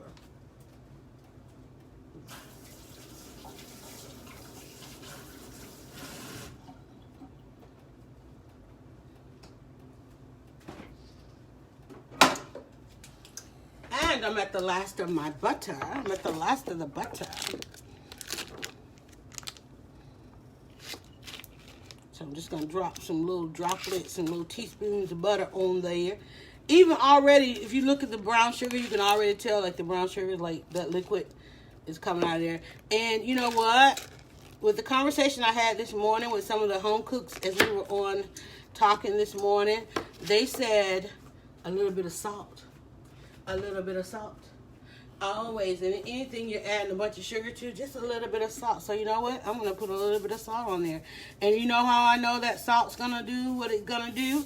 Is because I put salt in those brownies over there. And it's the best thing ever. So, a little bit of salt. Yes, I'm in my PJs. Stop it. As I get into the shot, and you guys are looking into the pantry. See my butcher block? My pasta block. It's not even my butcher block anymore because I'm not a butcher. My pasta block. Yes, it will bring the natural sugar out. See, look at you. I'm telling you, I'm learning. And then, again, guys, I'm not a chef. I'm just a home cook, raised 4 kids. Not even on my cooking. But look at that. See that? Look at that salt already bringing that juice out of. See that sugar right there? I didn't put any water on it. I did rinse the sweet potatoes. Hi, Yolanda. Oh, another great recipe. Always. We are developing. Look at that pantry, y'all. That's going to be my task today, is to clean out the pantry. I need to organize my pantry. Cinnamon, I actually don't. But now that you say it, let's try it. Well, you know what? I'll put the cinnamon on. Well, we can go ahead and put a little cinnamon. I was thinking about putting it on. And then, so y'all gonna make me grab some more spices. If I'm gonna put some cinnamon, I might as well put some cloves, right? Look, nutmeg. We got all of that in the brownie. There's cinnamon, nutmeg, cloves, ginger in the brownie. We're not doing all that on these candy yams. Y'all, although that is what go in sweet potato. Look, somebody said ginger. Stop. That is okay, y'all. We're gonna experiment. A little bit of cinnamon, and I'll do a little bit of nutmeg only because I know that goes in the sweet potato pie. So we're not trying to do sweet potato pie, but let's just go ahead, because what's going to happen is that butter's going to melt, that sugar's going to melt, that juice is going to come out. We'll do a little bit. Make sure I got the right one. Okay, ground nutmeg. All right, y'all happy now? Is everybody happy? I'm surprised y'all didn't say go ahead and hit it off with a little bit of ginger and cloves. No. I'm not going to cover it because covering it is only going to bring out more water. I don't want a lot of liquid coming out of it. I'm going to put it on a cookie sheet because, like I said, I don't know how much liquid is going to come out of it, and I don't want it to boil over on my stoves in my oven. How many of you have already done your oven cleaning after New Year's, after all that holiday cooking? Please run. And then we got some pear. I could put that pear on top of there, but we got to figure out what to do with that pear. I could go around the edge with the pear. But anyway, how many of you have hit that cleaning cycle on your oven, which is a 3 to 4 hour cleaning cycle? You might need to go ahead and do that. If you did holiday cooking from Thanksgiving, yes, I'm telling you, right? Run your cleaning cycle and get your oven nice and clean. So this, we're going to go ahead and just put that in the oven and finish up our conversation on this. I got a whole dinner. All just trying to clean out the fridge. I got a whole dinner from cleaning out the fridge. Hey there, never like hater. I got a new stove. Oh, go ahead, honey. Make sure, I'm telling you, and nothing like it, right? Nothing like it. You should see my old stove. And I've had, oh my God, I've gone through so many ovens. Telling you. Facebook, I don't even know if I'm still on Facebook. Who's watching on Facebook? Somebody's over on Facebook. Facebook is kind of quiet. What else you got for dinner? This dinner has basically come together just from cleaning out the fridge, believe it or not. Yes, I don't want to mess it up. I know, right? Put everything on a cookie sheet. Put everything on a cookie sheet so nothing spills. I'm telling you, cook everything on parchment paper. Put all of that on a cookie sheet. Get you a large cookie sheet. Put on that bottom rack. But not so much that it stops the heat from coming up. I'm telling you. Because I know the feeling, especially that first spill that happened. I'm going to leave that pantry open so I'll be inspired to clean. That first spill, oh my God, it breaks your heart, right? Y'all, we got a little bit of that sweet potato left. We got some pear left. We are drinking. Let me grab me another swig of my juice. I'm hanging out in my fuzzy pajama pants today. This is the last batch of lemonade. If you guys saw me make the lemonade, you're wondering, like, how is it pink right now, Yolanda? Well, remember when we juiced the other day, we ended up with about 15 ounces of grapefruit juice. I just poured that grapefruit juice off into this lemonade.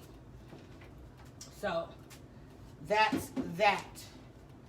And so now I have a grapefruit lemonade, 100% juice. Got a little sugar in it, sorry. And ginger. There's a little bit of ginger in here, too. Not a lot. I just did a slice of ginger in the lemonade. It's so good and nice and cold. Oh my God. So those of you looking beyond me into the pantry, that's the pasta block. What's a good juice you would recommend? Don't take it. You know what I recommend? Don't take any recommendations. Don't ask. Don't even ask. Don't. You have to find what you like. Because people do too much when they're juicing. They get overzealous. They go out and buy a lot of produce, fresh produce and fruits and vegetables. Drink what you like. There's two schools. There's the citrus base and then there's the apple base. I will tell you this. In juicing, you have to use all of your senses. What you see is not what you smell. It's not what you taste, right? Even though this is lemon and grapefruit, you know, it doesn't smell like pretty much either. I can smell the grapefruit. I can smell the lemon. When you go, if I took some of that kale that I have in there and juiced it and poured it into this, it's still going to taste like grapefruit. It's going to look like kale. It's going to look green, right? But it's going to smell like green leafy vegetable, but it's still going to taste like grapefruit. So just be real open in your mind. Start out with one thing, then add something to that. If you don't have any reaction, then add something to that. If you don't have any reaction, then add something to that. Drink according to your blood type. Drink according to your ailments. I have a book up here on top of the fridge. Like everybody else, I went out when I saw those documentaries, particularly that one, Fat, Sick, and Nearly Dead. And I went out and I invested in a juicer, and then I invested in a higher price juicer. And I probably need to even go up. But I found this book right here at a buyout store. You know me, I hit those buyout stores for like $2. And while it has 100 juices in it, I have not made a single juice out of it. What I love about it, it has a great index. And it has some great tables and charts in there. And so it's literally become a health book in my household because it gives you, based on what you want to drink, and you basically juice based on your cravings. If you have a craving for something, find out what that craving is related to. This is hindsight I'm giving you here. Based on what you crave, that usually has to do with a deficit in your body, right? And so think about, like, if you really, like, you know how sometime of the day you might say, man, I really want some strawberries, or I really want some apple, or I really want this and that. There's a reason for that. And if you go to the chart and look it up, you're going to be like, oh yeah, I am a little bit low in this, that, and the other. Like, say for instance, I saw this grapefruit. I'm like, oh man, I can't get the grapefruit out of my mind. But if I'm drinking lemon and lime, it just lowers the cholesterol. Cholesterol, y'all, as healthy as I tried to get, And when I got my weight down, when I got out of that category of being pre-diabetic, you start, because I used to be a smoker. And when you stop smoking, you instantly put on 20, 40 pounds, right? And I'm like, oh, but no. And then they start, doctors say, okay, you're going to start testing your blood sugar. Not this one. I'm not playing with that, right? So when I started, and coincidentally, not intentionally, because I didn't know, because they don't tell you, right? When I saw that Facebook hack about making lemonade on the stove, and I started drinking that, then I stopped having cholesterol issues, right, Joyce? So my issue is cholesterol, no matter what, right? So when I drink this lemonade, guess what? When I drink these lemons and this ginger, where was the lemons? And unknowingly, and I'm saying unknowingly because I didn't do this intentionally, lowers the cholesterol, and it's anti-cancer. And I just spent a whole year of exploring lemonade, mixing it with other fruits, okay? Today I'm drinking lemonade with grapefruit. May reduce the risk of some cancers, helps arthritis, improves blood circulation, lowers cholesterol levels. I need to be drinking grapefruit lemonade every day, because one, we have such sedentary lives, have that joint pain. How many of you get to a certain age, you get up thinking you can walk across the room, and you're like, wait a minute, the body needs all these adjustments, right? So my body, while I was craving lemonade, it was craving lemonade because of the cholesterol. While I was craving grapefruit, I couldn't get enough. I'm like, man, I need some more grapefruit. Man, this grapefruit is good. It's not that the grapefruit is good. It's not that the grapefruit tastes good. It's that I was satisfying a craving, feeling a void and a deficit, right? So now, let's see. The ginger is antispasmodic, alleviates nausea, menstrual cramps, relieves indigestion, flatulence. Somebody around you got gas? Put some ginger in their food. Let's see, discourages blood clots, stimulates circulation. And so that's why I say, when you get these books, or you're thinking about, that beginning of the year juicing, or you want to change up your lifestyle and stuff like that, spend some time to do just a little bit of research.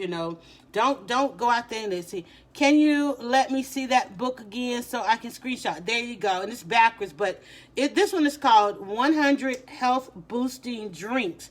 I have not yet made one drink out of it, but I love it because it has those charts in there. Did you get your screenshot? Because when you look at the recipes, to me, I think the recipes are doing too much, right? The recipes, and they have a lot of drinks in there, but ain't nobody trying to be all cutesy and all that kind of stuff.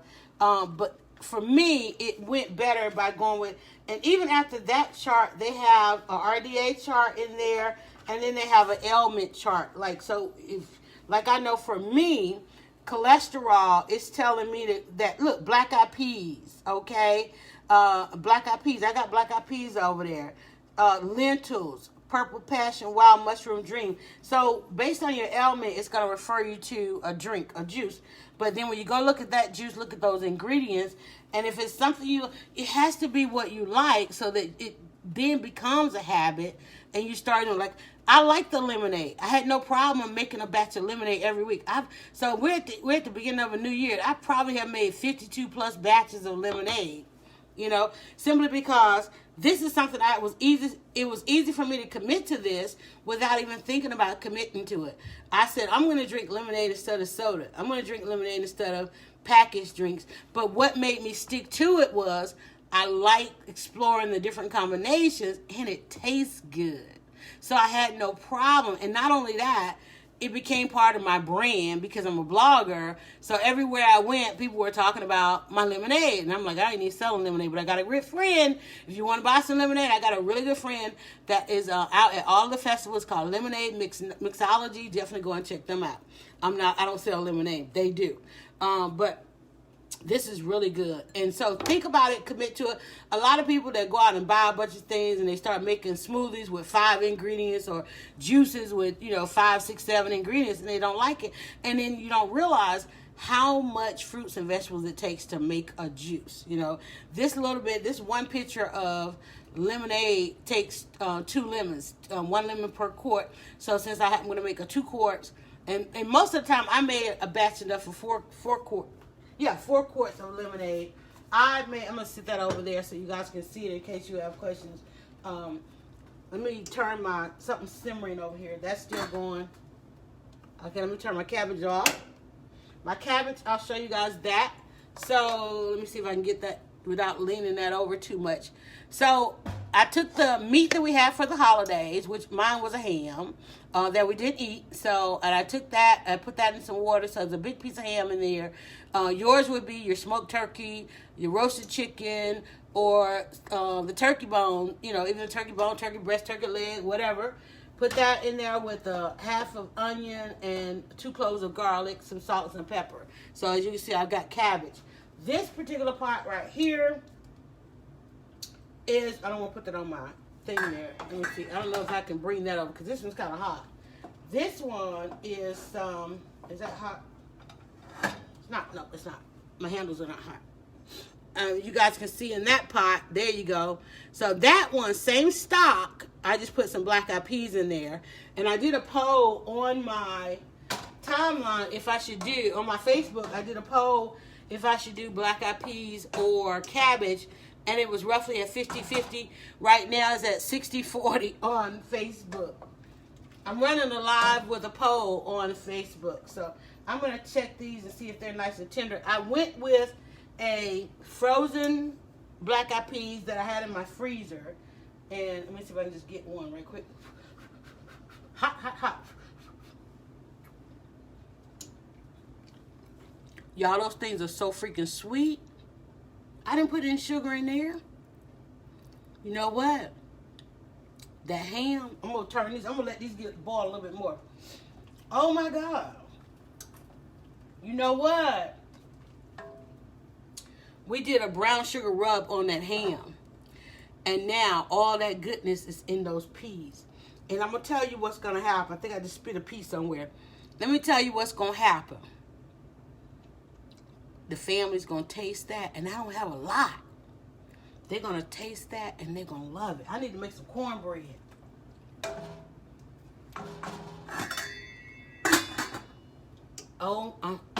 I need to turn this video off. I don't need nobody showing up for dinner. Because that right there, that tastes so freaking good. I need to delete these. When I end this video, I'm gonna have to delete this one because I don't need nobody showing up for that. That's good. Oh my God. All that brown sugar that was up. What you making? We got black eyed peas and cabbage. We got some candy yams in the oven. And all of this dinner just came together from cleaning out the fridge and the vegetable bin. I have a yam sitting here. This is a candy yam. We have half of it in the oven right now with some brown sugar. What did we use, y'all? Brown sugar, cinnamon, and nutmeg, and butter. And it is looking divine. Oh my God, that's gonna be good. And I have a pear here. I was trying to figure out what to do with the pear. I like adding some fruit to my dishes, but I think I'm gonna just reduce this pear down and have me something. I'm a chef. You need a hand. I always need a hand. And let me just say thank you guys to the chefs, because I would not be at this point had it not been for those chefs that I follow, those friends that I follow. D. Jason Hodge was one of the first to come on and kind of coach me to this. I basically started out on a journey just trying to get rid of some of the canned goods that I had in the pantry, some of the frozen foods that we often had, and some of that convenience packaged food. That was my hope with all of this, is just to dial that back a little bit. And it turned into amazing lifestyle. And it becomes a lifestyle when you start out slow and just kind of ease into some of these habits, you know. Like, it's nothing now for me to want something to drink and go to my fridge and drink fruit juices. And first, let me give you another disclaimer, guys. If you are on medication, be careful with grapefruit. Make sure that because grapefruit will counter a lot of medications for us blood pressure. Now, you saw that when we talked about it from this book over here, it's really good for cholesterol, right? But there are a lot of people that are on medications for blood pressure, so you certainly don't want to be watching your timeline and duplicating a lot of the stuff that you see simply because it could counteract your medication. Now, there are a lot of things that you can do with food that a lot of people are doing, and they're coming off their medication. They're going to the doctors, and doctors are reducing their medication. I have one Facebook friend. He did that keto diet, ketogenic diet, not necessarily as a weight loss, but because it does improve in the area of diabetes. I don't know. I don't want to full on say because there are some disclaimers, but I know he was off his medications for 2 or 3 years. He was severely on the scale of medication and using insulin.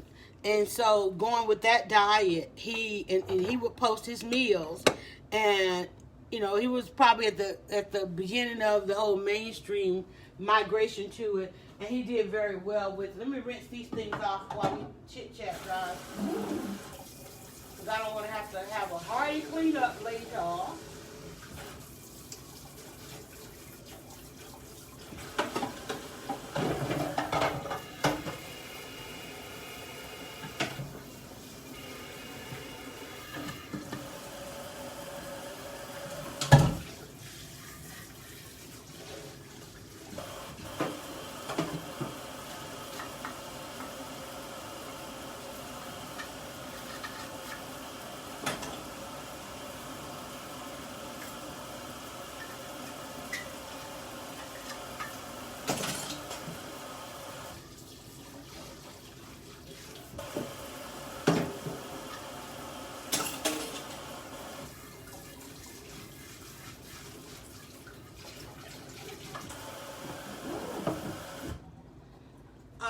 Where's my, I gotta rinse this. I was like, where's the little thing to go with it?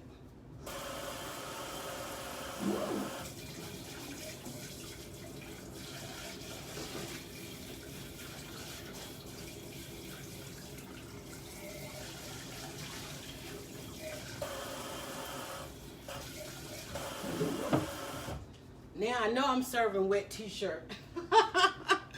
Alrighty, I'm just grabbing up the rest of these little things here.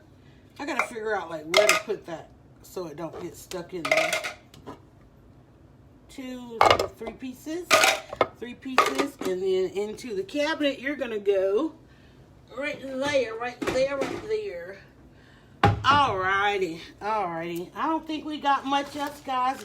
Food is actually cooked, which means I've been on here a while. The black eyed peas, the candy yams are done.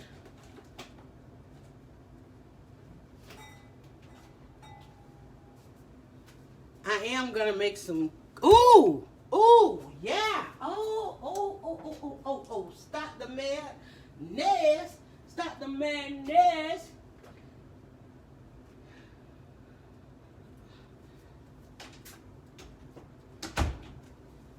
Let me get this out the way. Let me tell you what we're going to do next. And then I'm going to surely let y'all go. Going to make some cornbread. Got that oven already on. What do I need? My milk, egg, sugar. Sugar, that's what I need out the pantry. Some sugar, baby. Get you some sugar, baby. Get you some sugar. So we got some meal, we got some sugar, we're gonna need a little milk, we're gonna need a little egg, we're gonna go ahead and use a little bit of that buttermilk. And I use up that buttermilk before I use that milk. And egg. Because what else do we have? Girly girl? What else do we have? Girly girl, we got us an iron skillet. We got for Christmas. Put a little oil in this pan. I'm gonna put that in the oven, let that get hot. Get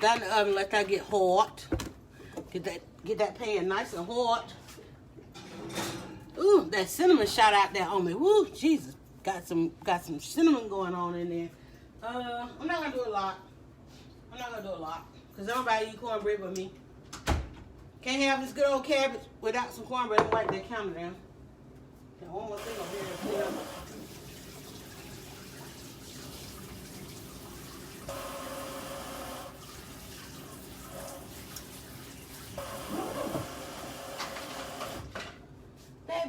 Baby.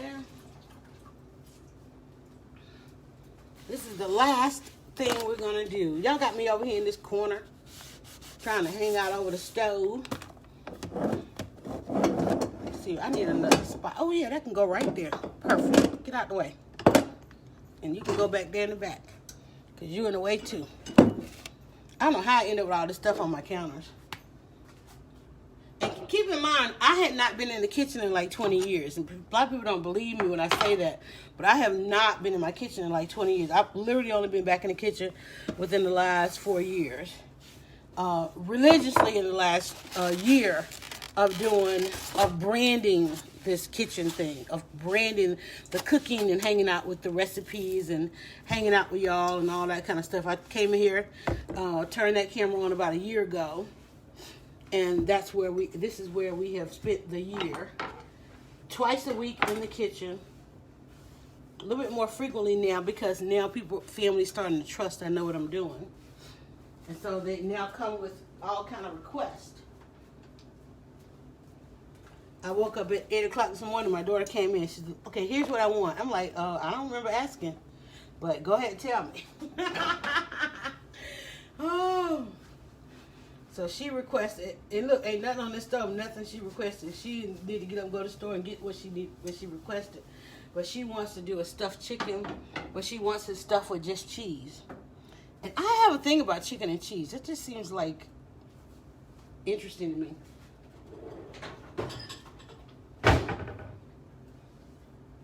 And I think one of her favorite restaurants has that. So, all right, there's a little bit of measurement that goes to this. And I'm going to cut that measurement down because, but I'm still going to measure some things here. Because I know I really don't need that much. So I'm just going to do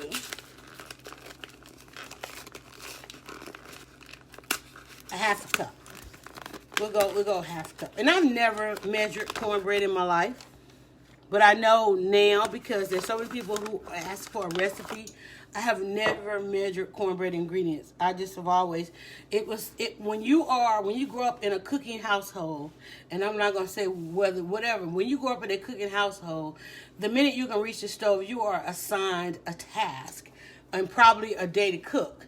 So I've never actually had to measure what I was doing. You knew the texture, consistency that you were looking for. So let me get, but I'm going to look for my cooking things, like, how you open the drawer and you're like, okay, I'm not using them, so why are they not in their place?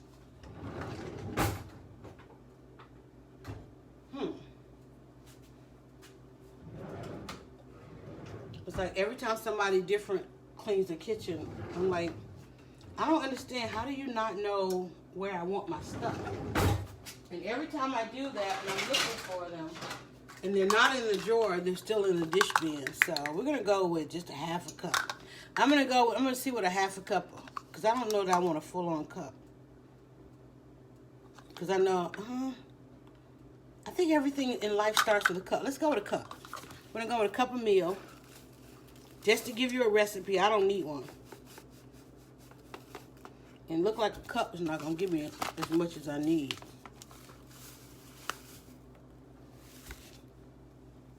Okay, we'll go with a cup. I know how much milk I want, but I think I'm going to go with a half a cup of buttermilk. Just for measurement's sake.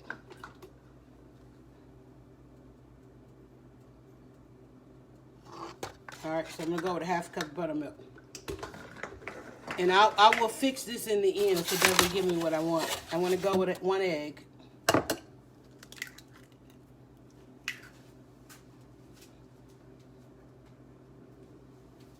Now there are different schools of cornbread.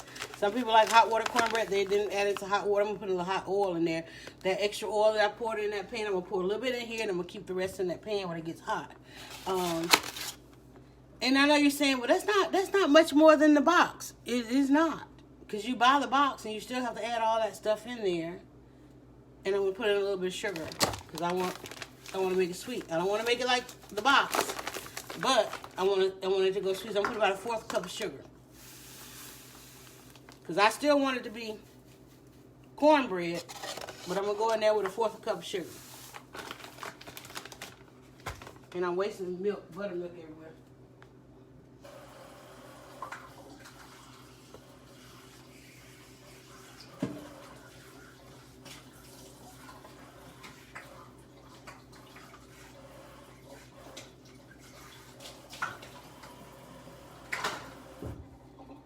And what I have noticed is that in ingredients, there's a reason why your measuring cups and your measuring bowls and all your measuring utensils decrease in that kind of measurement, because most recipes decrease in that kind of measurement, where we started with the main ingredient was the larger cup and everything went down. Like we used a cup of meal, we used a 1/2 cup of milk, we used a 1/4 cup.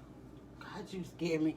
We used a 1/4 cup of sugar, so, and then 1 egg, and then I got about a couple of teaspoons of oil that's gonna go in there, simply because we're making this from scratch, even though I'm making a mess, because we're making it from scratch. Those are the things that are in the box, but they're freeze dried and all that other kind of stuff, and powdered and this, that, and the other. All right, so let me check my pan and know that pan's gonna be hot because it's cast iron, so it's got every bit of heat in that handle. Oh my goodness, yes. So it could be a little bit hotter, because I like when I pour my cornbread in there, I really like for it to go ahead and still in that grease get around. So I'll put a little bit of this oil, vegetable oil I'm using, in there. I'm gonna move my cabbage over. Let's use this for a second here. I'm gonna put that back in there while I stir this, because I want that to be really hot. So I got a little bit of oil in there. I'm gonna go ahead and get that stirred up.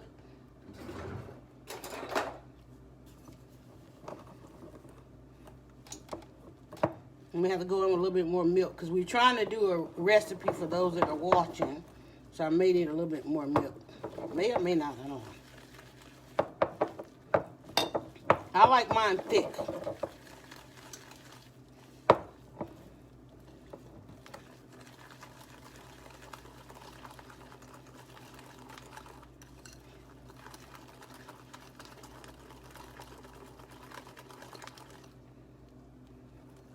And I'm not doing a lot because ain't nobody gonna eat it but me. I don't know what this Facebook is doing. I don't know if it's even on.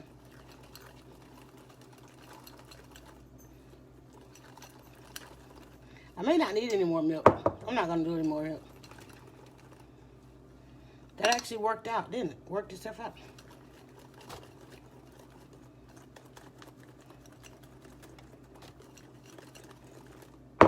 I want to put a dash of salt, just a dash, only because I find that the recipes, when they have that sugar, they come back with that dash of salt. And I'm just gonna do, just because it's gonna, and I've never put salt in there before, only because it's in the meal, and if you're using white lily and all that kind of stuff, it's got enough. But I just feel like with that sugar. All right, so I'm letting my pan get hot. So when I pour that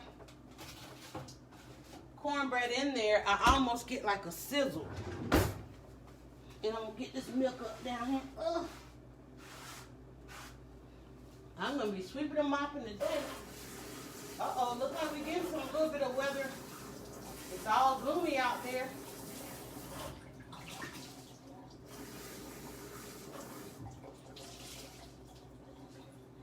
It's definitely a gloomy day.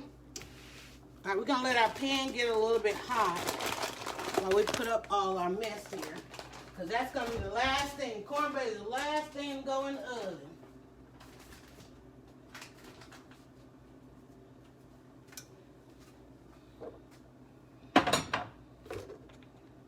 I might go a little bit more on that buttermilk, just a little bit.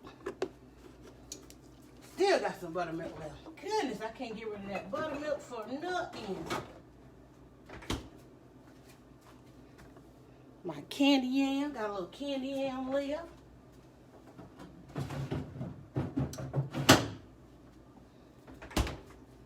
And we still got this pear over here, y'all. What we gonna do with the pear? Gotta have a little bit of fruit.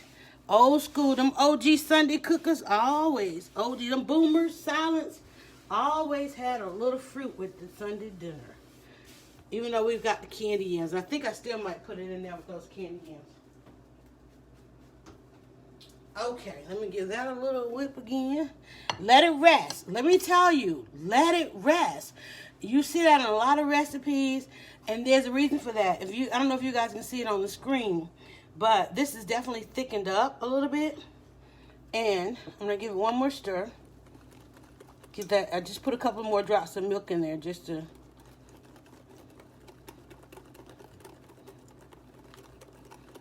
What I find with all of the batters and the doughs and pretty much everything, meats, vegetables, is let it rest. Let it rest, because you know how have you ever left something on the stove and you come back and it's like, whoa, what happened? One, if you're cooking in glass dishes, the glass dishes stay a little bit hotter than your regular metal dishes, so you can leave something out. That's why you see a lot of people transfer from the actual dish that it cooked in to another, because you're trying to get away from that heat. But in your batters and in your doughs, they need to rest a little bit before you do. If I went like right into the oven with this, if you look at it, it's thickening up. It's doing a little something extra if I just let it rest there. A lot of times you come back and you stir, you can almost see the bread consistency in it. If I let that sit for a minute, and I know old school, you gotta like get done, you don't feel like you got time, but if I came back, if I let this rest for a little bit and I came back and I gave it a stir, you could almost see the bread consistency in it, because that's what it's supposed to do. That's how it's supposed to. So I'm gonna pull my pan out, and I'm gonna put my cornbread into that hot pan. Hopefully that's hot as I want it. And what's gonna happen, that grease is just gonna open up and go up on the sides of that. So let me see if I can see that. Not quite. I still would like to let it rest a little bit more, but I gotta go, because I'm gonna get you. I've had you guys too. You hear that sizzle? That's what you want with your cornbread. Because what that sizzle just did, it just sealed that bottom and my sides. I probably should have did a little video of that, because I might not make that again. Hopefully it's on. Ooh, I wish I'd just. Oh, telling you, man, I wish I had that. That was gorgeous. That was a gorgeous sound. So as you can see, look at my. You can't tell because it's so bright on this camera, but my sides are already set because my pan was hot. Now I'm gonna just put that in the oven. Let that cook up here with these candy yams. Candy yams are going good in there. And look at that. We got an accidental dinner simply by cleaning out the fridge.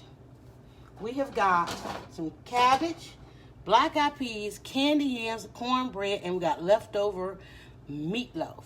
And we got some brownies, and I got some pear. I got to figure out, I'm going to go find me a nice little thing to do with my pear.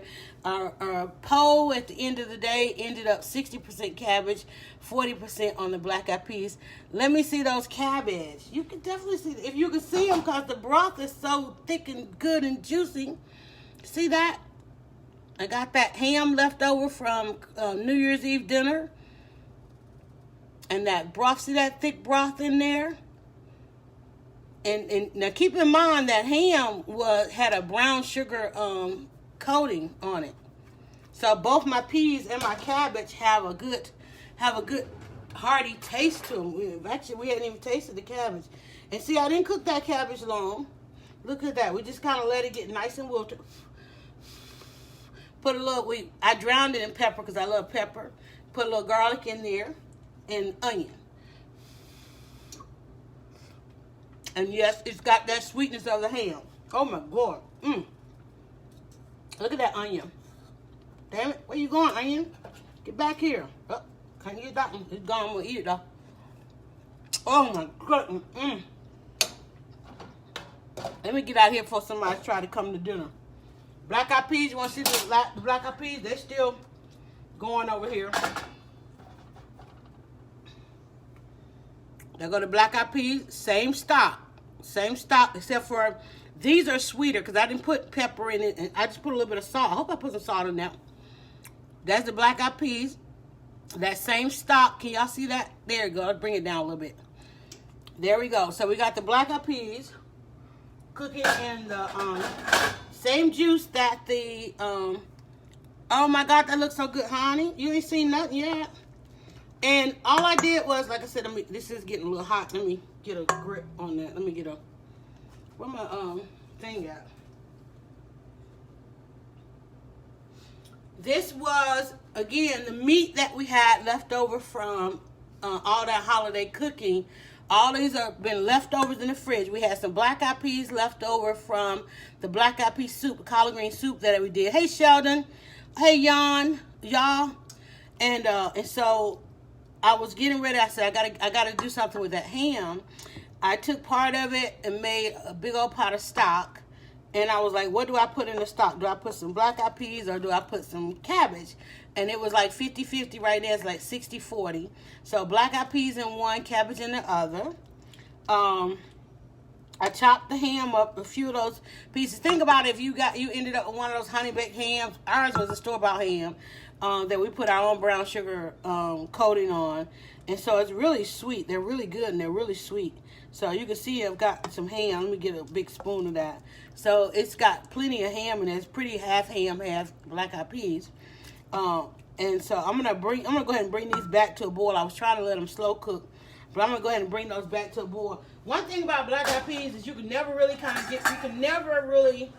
get rid of that earthy smell, which I think is why a lot of people don't eat a lot of black eyed peas. I'm gonna bring that up because I want to get rid of, thicken that juice up on there just a little bit more. And a lot of reason people don't eat either of these vegetables because they really keep that Mother Earth smell to them, you know, especially when cooking. When you're cooking cabbages, you know, they don't smell that great, right?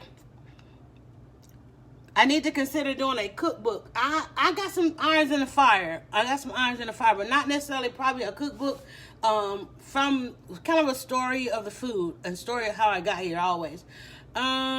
Let's see, I would drop a couple of bay leaves. You know what? That is the only thing I have yet to add to my kitchen, my spice rack. And my mother used to do that all the time. You know, you cook with the bay leaf and then take the bay leaf out. And it was they were hard to find over the holiday season. Because, you know, people empty out spice racks, spices and stuff. And I have, even as much as, and I'm in the vegetable stores twice a week. And I have not been able to find them.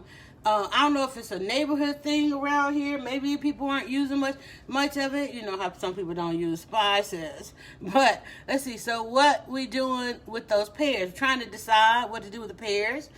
I was going to add them. I was actually going to add some to the cabbage. And I was like, well, maybe I can put them in with the sweet potato. But I think what I'm going to do is just put them low and slow on the stove and let them kind of thicken up to almost like a marmalade or a jam. I think I'm going to make a pear jam with them. Because I only had the one pear I was going to do something with. But I literally am thinking of just putting it with just some juice, maybe some of that grapefruit juice, lemon juice. Hey, why not? Yeah, that's what I'm going to do. Exactly what I'm going to do. Oh, that sounds good. Yeah, I'm going to spare. I hate to give up my lemon juice because I love it so much, but I'm gonna put it on the stove with just a little tiny bit of juice because it's gonna break down. No matter what you put pears in, they really do break down. And I'm gonna let that cook low and slow. Where's my sponge at? Hold on, let me get this over here.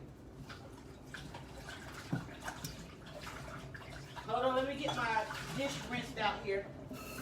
I don't want to have to scrub this cornbread bowl.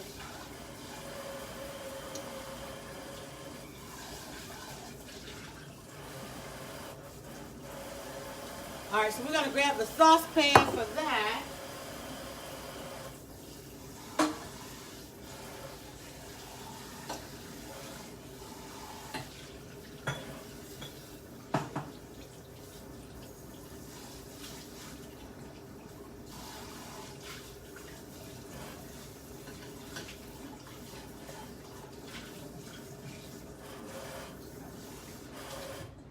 I'm going to put some corn. Oh, God, you can come around. Why did you walk around here with all that tiptoeing stuff?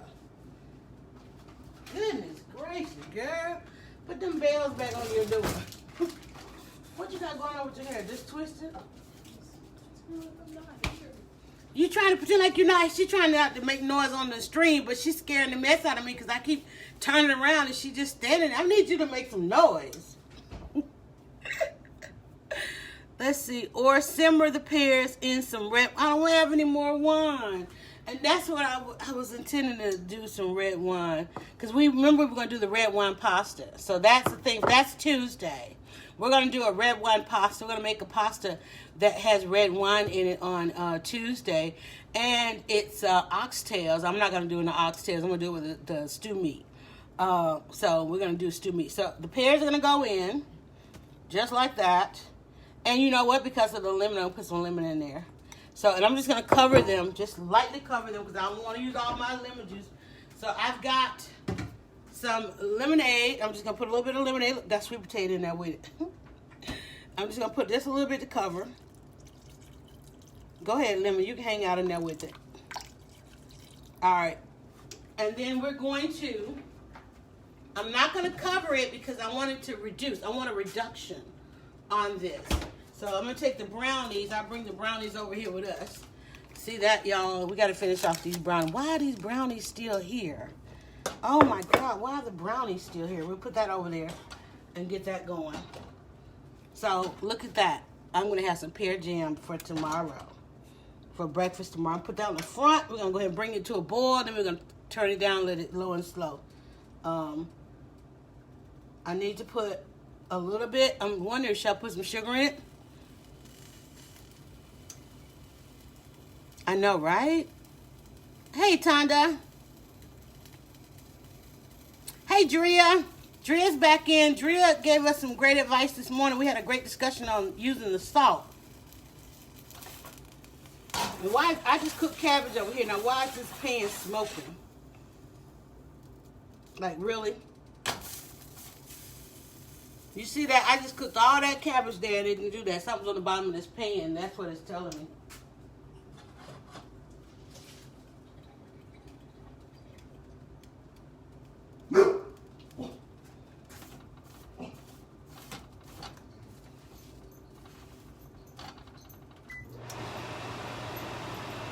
Are you my pot sensor now? Is that what you're barking for? Have you become the pot sensor? You were doing so good all quiet over there. Ooh, that buttermilk just did something in that oven because that smell just came right on out of there when I turned this on. Okay, all right, so now I think that's it, guys. I know y'all don't want to hang around for this. Let's see. Looks like something. I know. I think it was probably something sweet on the bottom of this boiler here, because I just boiled the thing. I think that's what it was. Something on the bottom of that. So we're gonna bring this to a boil. I got a little bit of lemon in there just to kind of keep. Ooh, man, it's already a nice syrup.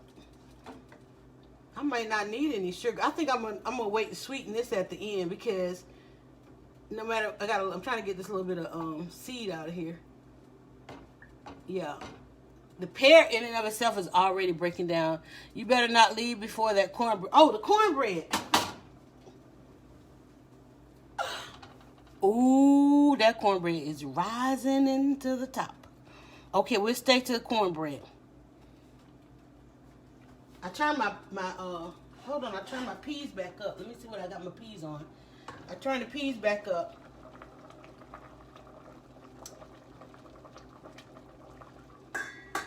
I just want them to boil a little bit more. Don't you just love that sound? I know. I don't cook it a lot, and my kids don't cook it a lot either. I put that in the shot since we don't have anything right now. But this pear is already breaking down in there. Can y'all see that? See the pear? I got a pear in there with a piece of lemon. And I have it in some lemon grapefruit juice. Now, and I'm worried about the grapefruit, so I'm going to sweeten it at the end. I don't know if I'm going to sweeten it now because with just regular sugar can go in at any time. If I was using some other kind of sweetener, I'd worried about it being at the beginning, but I just want to see what's going to happen.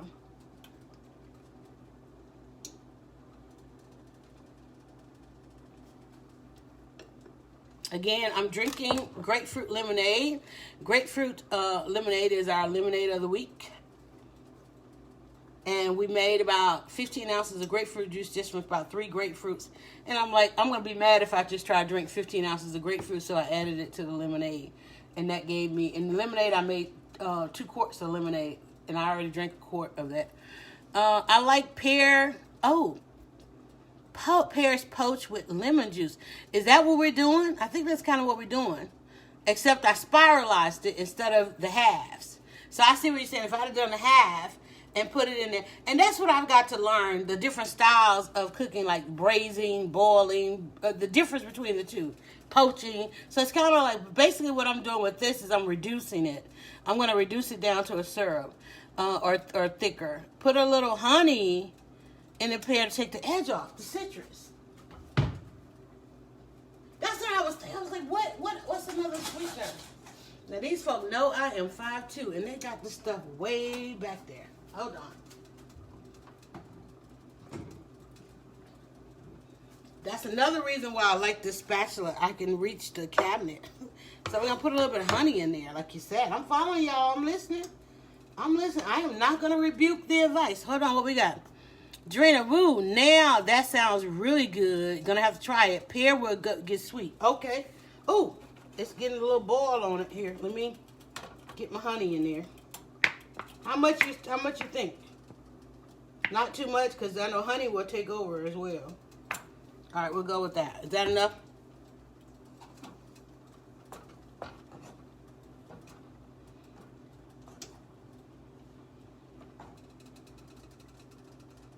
This little thing in here is irritating the mess out of me. It's a little piece that came off the lemon top. Hold on. Did I get it? Nope. There it is. Little seeds. Oh, you know what we did? We spiralized. When we cut it, we cut the seed. This little piece of seed. I'm like, what is that floating in there? It cut the seed, and the seed is in there. It's like driving me crazy. And the top of that lemon. Got it. Seeds are out. All right. Definitely don't want to bite down and chewing on that. And there's a whole nother 2 of them in there. And that lemon peel. Oh my goodness, this is gonna be good. That's gonna be good. The black eyed peas are gonna be good. Let's check the cornbread. Oh, I could hurt myself. Let me turn that light on. Y'all, and put a little butter on that cornbread. You're gonna definitely need some butter. It's brownie. It's perfect. It's rising to the top. Oh my God, let's make room for it. What do we have here? Peaches, pears. I mean.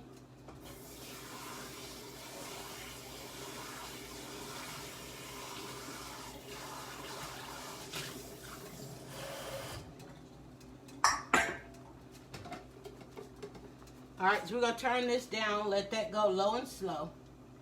We're going to let the pears go low and slow.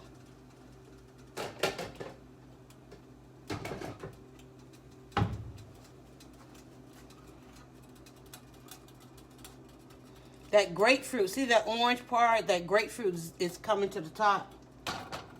It's like the grapefruit is cooking off of it. Crazy.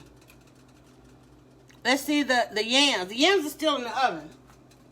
They are still in the oven. They are nowhere near. Oh wait, I can show it to you. Hold on. I need to give them a stir.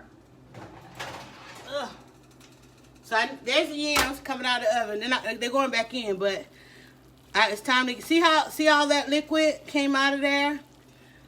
And I didn't add any liquid to it, so I'm gonna go ahead and give my yams a stir with the sugar.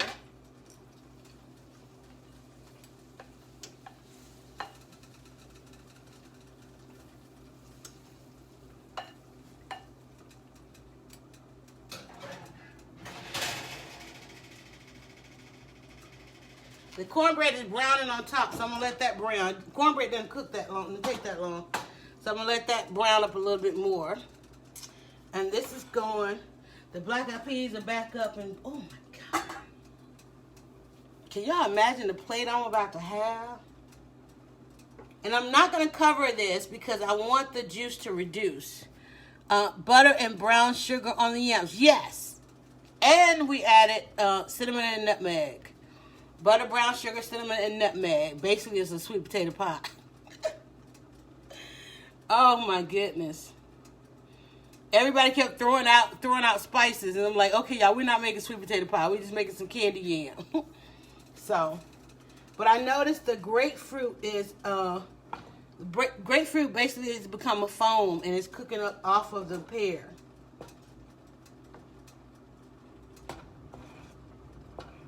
And my pear is actually breaking down. See that? The pear is breaking down.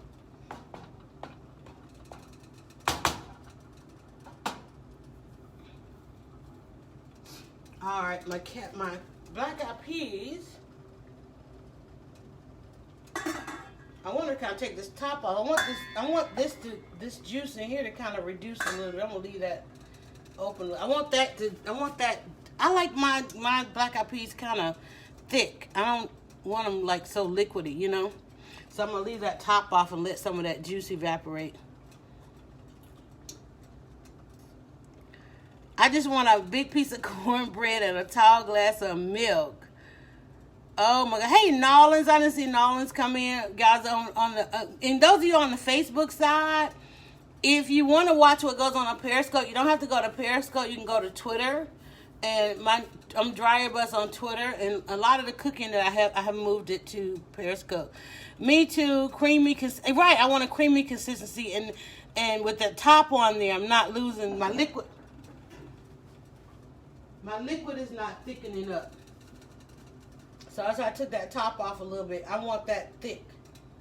All right, you ready for the cornbread? Let me move that over. Where's my thing here?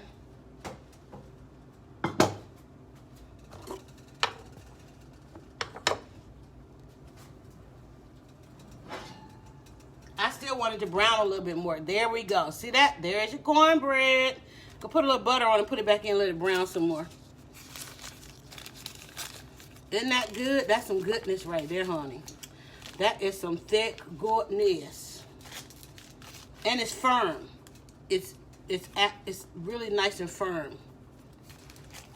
So that means I got my real good thickness in my new cast iron skillet.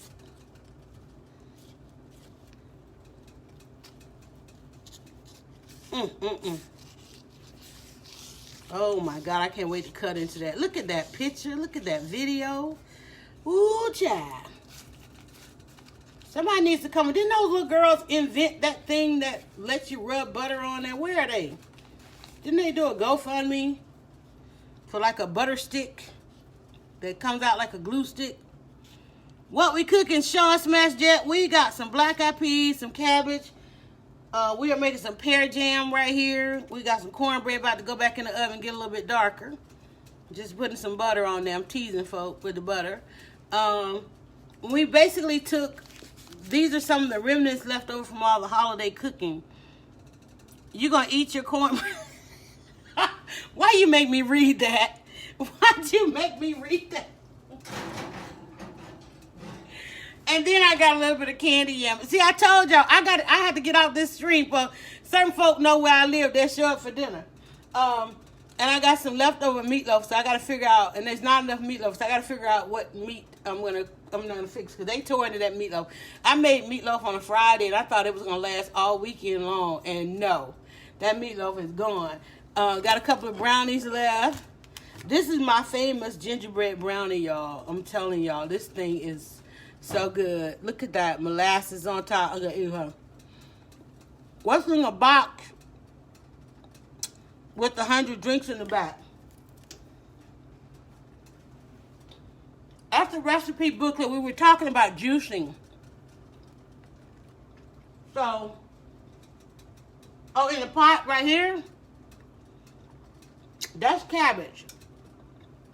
Okay, did y'all just cycle up on me? New people just came in. Okay, we got black eyed peas right here. Okay, let me just go back. This brownie is so freaking good. Okay, all of this is accidental. This is not a planned meal. Checking my cornbread, okay? I came in to clean out the fridge on a Saturday morning. Been here all day. Seems like. Most of us have a ham, a roasted chicken, a mangled turkey, right, in the fridge, right? Trying to figure out what to do with it. Wait a minute. Let me see. Yeah, new people came in. Okay. So, we started out talking about some ideas on what to do with it. Atlanta needs these restaurants ASAP. You know what Atlanta has right now is what I call Instaruns. Instaruns. A lot of people who are making great food on Instagram, and then they'll bring that food to you. And we don't need any more restaurants. I think Atlanta needs more street food. Atlanta has too many restaurants, and they take up too much of your time trying to go and dine. You can't get in, can't get out. They turn them into nightclubs. They're doing too much in Atlanta. We need more street food. We need more quick food. And so, oh yeah, that's thickening it up really good. I can just take this off. Let that go. Man. Okay. So, we were trying to figure out with that carcass, instead of that carcass sitting in the fridge of whatever holiday meat you had, go ahead and make some stock. So when I started my stock pot, I started a pot over here of some stock. The rest of it went in the fridge. I broke it down. I had a ham bone. I had a ham left. My New Year's dinner was a ham, right? So I took the ham bone. I put that in a Ziploc bag. Yeah, we just came in. Okay. I took the ham bone. I put it in a Ziploc bag. I trimmed the ham bone.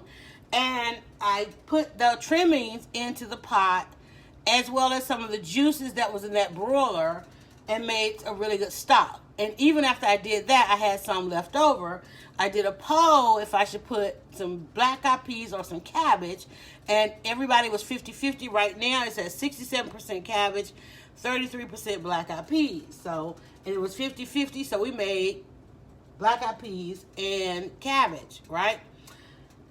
Then I had a beautiful organic yam, and so for that we used half of it and made some candy yams. So those are in the oven here. I'm gonna go ahead and grab my cornbread out. Right? So now I have this beautiful, and to all of that we decided to go ahead and make a batch of cornbread. Now we gotta let the cornbread rest. Can't cut it just yet. Gotta let it rest. Gotta let everything has to rest. Right here we have, we took the lemonade and we poured in the grapefruit juice. As we were talking about juicing, we took the juice from the grapefruits. We did about, not today, yesterday we did 3 grapefruits. It gave us about 15 ounces. We were trying to demonstrate how many ounces of juice do you get out of certain vegetables and fruits. And I was showing that you can get about 5 ounces per grapefruit. So we had about 15 ounces of grapefruit, and then we didn't know what to do with the grapefruit. And the remnants, the remnants of the pulp from the grapefruit, I put on the stove yesterday and just let it slow cook all day. And I ended up with a grapefruit jelly, which didn't taste good. So I'm trying it today with a pear. So that's going on. We got brownies left over. And then once we decided we got these 2-3 great vegetables, gotta have cornbread, got a new cast iron skillet set for Christmas, and so now we have homemade buttermilk cornbread. And I know some regions you guys do hot water cornbread, some people do buttermilk cornbread, some people just make it out of the box, and I like mine. I like good firm cornbread, and I'm gonna see if I can get that out of there. We'll give it a cut and see what we I like my cornbread thick. So, and let me tell you, honey, working with these cast iron skillets, these things are hot. Cornbread is still cooking unless you take it out of the cast iron. That's what I was gonna say. That's what I was getting ready to say. And we said that earlier. The thing about cooking with cast iron and glass, the dish is so very hot that you need, if you don't want it to continue cooking, you need to move it out of the dish. I was trying to let it rest a little bit. I'm going to go ahead and give it a cut. And I can tell it's non-stick, honey. And this better come out perfectly. Woo, hot, hot, hot, hot, hot, hot, hot, hot, hot. There you go. We got a little bit of stickage. Uh-oh. Got a little bit of stickage coming out, but it's definitely thick. Got a little bit of stick there in the center. Oh my God, it smells so good. I'm gonna grab this little piece here and eat it. Wait. It's definitely got the right sweetness. The butter. It's like got the consistency. It is cornbread, not cake. And that's gonna soak up that cabbage and that stock and the black eyed peas. Oh my God. I don't want to sit here and eat all this cornbread. I'm gonna get another little slice. Hold on. Let me get me a little thin slice of this here cornbread. You gonna eat your cornbread? Yep, I'm gonna eat it all day, every day. Hey, Yolanda, Happy New Year. Happy New Year. How are you? Oh my God, it's hot. Hold on. Oh yeah, that's good.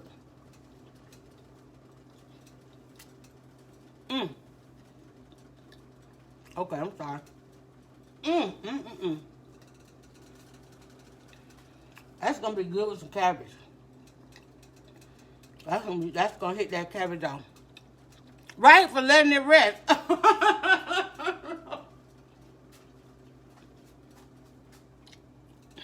So much for letting it rest.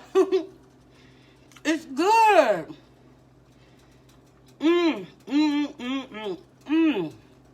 Oh my God. Y'all. Y'all, that's good. That is good. Nothing like hot butter cornbread. I'm telling you. Oh my God.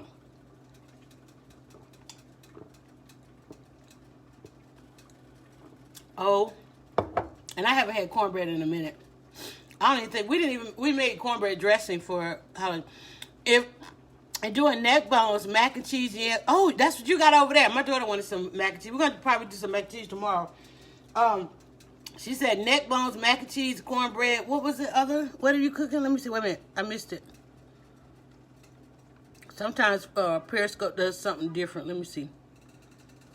Oh, shoot. I'm touching everything. I can't get it. Oh, you got to slide to the swipe left or right on this one. And okay, it's doing neck bones, mac and cheese, yams, and cornbread. I'm telling you, people are...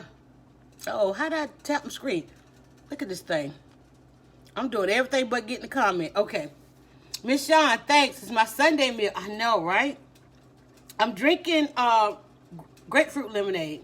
We're still on the lemonade, but we were going to try to do peach. We're going to try to start the year off with peach, but peach is got something going on with their season. So we're still on the lemonade, but we're doing the grapefruit. That's a grapefruit lemonade. You know, it looks like pink lemonade. It's a grapefruit lemonade. And so I'm going to let you guys go. Y'all have hung out with me long enough, and I want to tear into this cornbread and these cabbages. Look at that. Look, it's the edge of it is like coming off. There you go. And this is the first time I don't think I've cooked in this. What did we make in this before? Oh, we did a peach cobbler in this pan before. Now I have to cook. I was being lazy today. We did a peach cobbler. You guys can go and check out the YouTube or previous live to see the peach cobbler. That's the only thing I've done in here. Now I've done some cornbread. Yummy and fluffy. I'm getting ready to tear into this, and the good thing about it is I get to eat it all by myself. Zakia Ringo is in the building. Hello, Zakia. Hello there. Okay. Let me show y'all this one last time. I'll show you everything one last time. Right here, we've got some pears going low and slow, trying to see if we can make jelly. Here, oh good, that's nice and cool. All right, here is black-eyed peas in the remnants of a holiday meat, whatever holiday meat that you still have left over. Go ahead and make you some vegetables. Miss Shawana laughing out loud, girl. I haven't even took out nothing, and I do my stuff all fresh. No, I can eat. Okay, so laughing out loud, you lucky. Let me tell you. So I was making a stock pot with that meat that I did for New Year's Eve. We had a ham for New Year's Eve, and so oh man, that definitely that juice definitely reduced on there. Let me give that a stir. And let me tell y'all, these black-eyed peas are nice and sweet because the ham had brown sugar on it. So we're gonna have. So we got black-eyed peas. I can go ahead and really turn those off. I think that's about done. So I'm gonna turn it off. That reduced nicely. Then I took that same stock and we did a poll as to whether or not to do cabbage or cornbread, and it was 50-50. Right there it's at 57 and 43%. So there we have our cabbage, and I basically just cut up the cabbage. It's in there with a piece of that ham as well, with some onion and some garlic and pepper, salt and pepper. That's all that's in there. But that, again, because the ham was so sweet, it's got a little bit of hint of that sweetness to that as well. In the oven and about ready to come out is some candy yams. So I need to move something off the stove here to get the rest of the dinner on the stove. So my candy yams are getting ready to come out. And this is just how long we done been on here, y'all. Everything's done. Everything is done. Can y'all see that? Did y'all see that? Hold on. Let me see if I can grab that pan. So that is just half a candy yam. I didn't do a lot. I'm trying not to cook so much. So that is some candy yams that we put in the oven with no liquid. You see all that liquid is in there. That syrup that's in there. I did not add any liquid to that. I just did the candy yams. So much liquid comes out of your candy yams. So you don't need to add any liquid, okay? But it's candy yams topped with brown sugar, cinnamon, and nutmeg, and butter. That's literally it on that, okay? Look like sweet potato. It is actual a yam. I made that from a yam. So we have that. And let me cover that back up. And that's it. And then we, of course, with these great vegetables and leftover meatloaf, I have leftover meatloaf in there, I decided to go ahead and whip up, and this is cooling off, whip up a batch of cornbread. Some good old homemade cornbread, which I done sit here and already ate, now I'm full. Oh my God, my favorite spices. Yes, I'm telling you, yes. Okay, says Facebook. Alrighty. And then, of course, we've still got some brownies for dessert. This is a shame how much food is in this kitchen. Let me show y'all the brownies. I'm so proud of these brownies because this is like my own little recipe. Molasses and gingerbread. That is not chocolate. That is molasses on those brownies. So, and all of it is literally made, homemade, from scratch, home cooking. I don't think of anything that I didn't make with my bare hands, except for the gravy that's on the meatloaf, because we cooked kind of spontaneously yesterday, and I didn't feel like making gravy. And the only reason I didn't feel like making gravy because I hadn't cooked anything that I had any good remnants around. I like to use some drippings, and I didn't have any drippings. I just gained 5 pounds from watching. Oh, and let me tell you guys, I know somebody asked me about standing in the kitchen on these live streams. I'm standing on, I went out and got some of those shock resistant mats and put down in my kitchen. Not just rugs, but those same things like the people standing on at Walmart all day. I went out and bought me 2 of those. So I have one right here that I'm standing on. I have one here in front of the stove.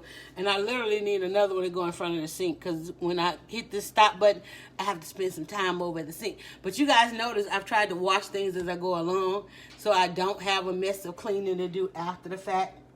So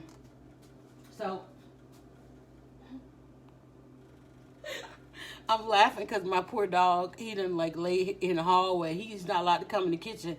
He done lay here in the hallway and just fell asleep. And he's dreaming, so he's like hitting the wall. That's so funny to me. It's like, I'm like, why don't you go get in the bed? He has a bed. I'm like, why are you waiting on me? It's like, wherever I am, that's where he are. Wherever we are, that's where we are. You want to taste the candy yams? And I wonder, is this because I like y'all? I cook a lot of sweet potato too, and it's hard to find yams. But this one is an organic yam. It's big and beautiful. I only use half of it. I don't want to burn my tongue because it's hot.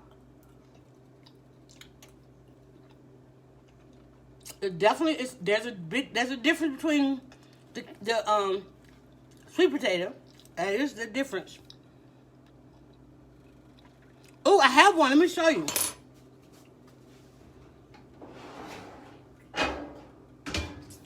I have this one for steaks, honey. Ooh, look at that. And let me tell you how the first time I used this thing, I almost set my house on fire. These things get hot. Y'all better be careful using these cast iron skillets. I'm telling you. They are, oh my God. And so my dad has a real serious set. He has my grandmother's set of cast iron skillets. And I keep asking for them. And he would not give me one. So my daughter bought me a set for Christmas. Yep, I got one of those too. That thing is no joke. I'm telling you, none of these, like I think when I first got them, I did a fish fry. We had a fish fry. And you really have to learn to work with temperatures. You really have to learn in grilling, and you can't just put that thing on the stove. You really have got to learn. And that's been a real lesson for me coming back into the kitchen, because I know I always felt like, when I started watching my very first videos, like having this scene right here, I noticed I was cooking everything on high. And I'm like, it don't take that. Like today, I just cooked everything on low. I low cooked I brought it to a boil, bring it to a boil, but turn it down, turn it down. I was looking at one video, all my things were lit up. And I'm like, and especially trying to live stream and multitask, I got a thing right here. We set this thing on fire the other day. I ain't gonna lie to you. Look, burnt that joke up. Turned on the wrong eye. Had my back to the stove, trying to do that pasta. Because usually I'm facing the stove. I try to face the stove and everything. Right? Let's see. Everything looks good. Same like with the cornbread. You got to heat it up good in the oven first before you cook the steak. Oh, okay. I got you. And let me tell you, thank you for that. And then bring the temperature down. I think there's a lot of trying to understand the temperatures, because culturally, a lot of it is cultural. Some cultures, they can cook like that. I can't cook like that. And I realize now you can't multitask and on your food all comes out good. We did a lot here, but notice we particularly spent time on the black eyed peas. Then we spent time on the cabbage. I didn't come in and put all of this on. We did one thing at a time, so it's a long ass video. But what I will do is, if I'll go back and zoom in on each thing. And then once we did that, then we came and made the cornbread. I didn't try to do all this together because you can't do that in live stream at the same time. Think cooks so well with the simmer and to watch it. That's like my skillet. I missed one over here. I'm trying to catch the comments. Can I please have some cornbread anytime? Honey, this stuff is on the stove. Ain't nobody going to eat it but me and you. Let's see, the steak has to sizzle the second it hits the pan to get the nice crispy sear. Oh my God, that cornbread. Yeah, I'm learning about that searing. I now, for my chuck roast, I will sear off my chuck roast before I put it in the oven. I think the next thing I'm going to buy is a Dutch oven. I don't have a Dutch. I have a great roaster that I love. But I think I am going to buy, and I didn't know the purpose. I really didn't get the Dutch oven, but now I do. I've seen that you do a lot on top of the stove. Put that top on, then it goes into the oven. So that's the purpose of it. I didn't get the Dutch oven, so. But keep in mind, like, I'm just coming back into the kitchen after 20 years. So I think the last time I cooked, my kids were small. Now they're grown. Okay, y'all got me eating these candy yams. Oh my God, look at the syrup on that, y'all. Look at that caramelization. It's hot. I put that in my mouth. Oh my God, that's good. Where you at it? I'm just going for that bag. I don't know, I keep asking y'all like y'all ain't grown. These kids are grown. I'm still like, where you going? They try to creep around because they don't want to disturb the video, but that creeps me out. I don't want them to like tiptoe around. I want them to like, do what you gotta do. So they know I'm live streaming, so they try to like be quiet.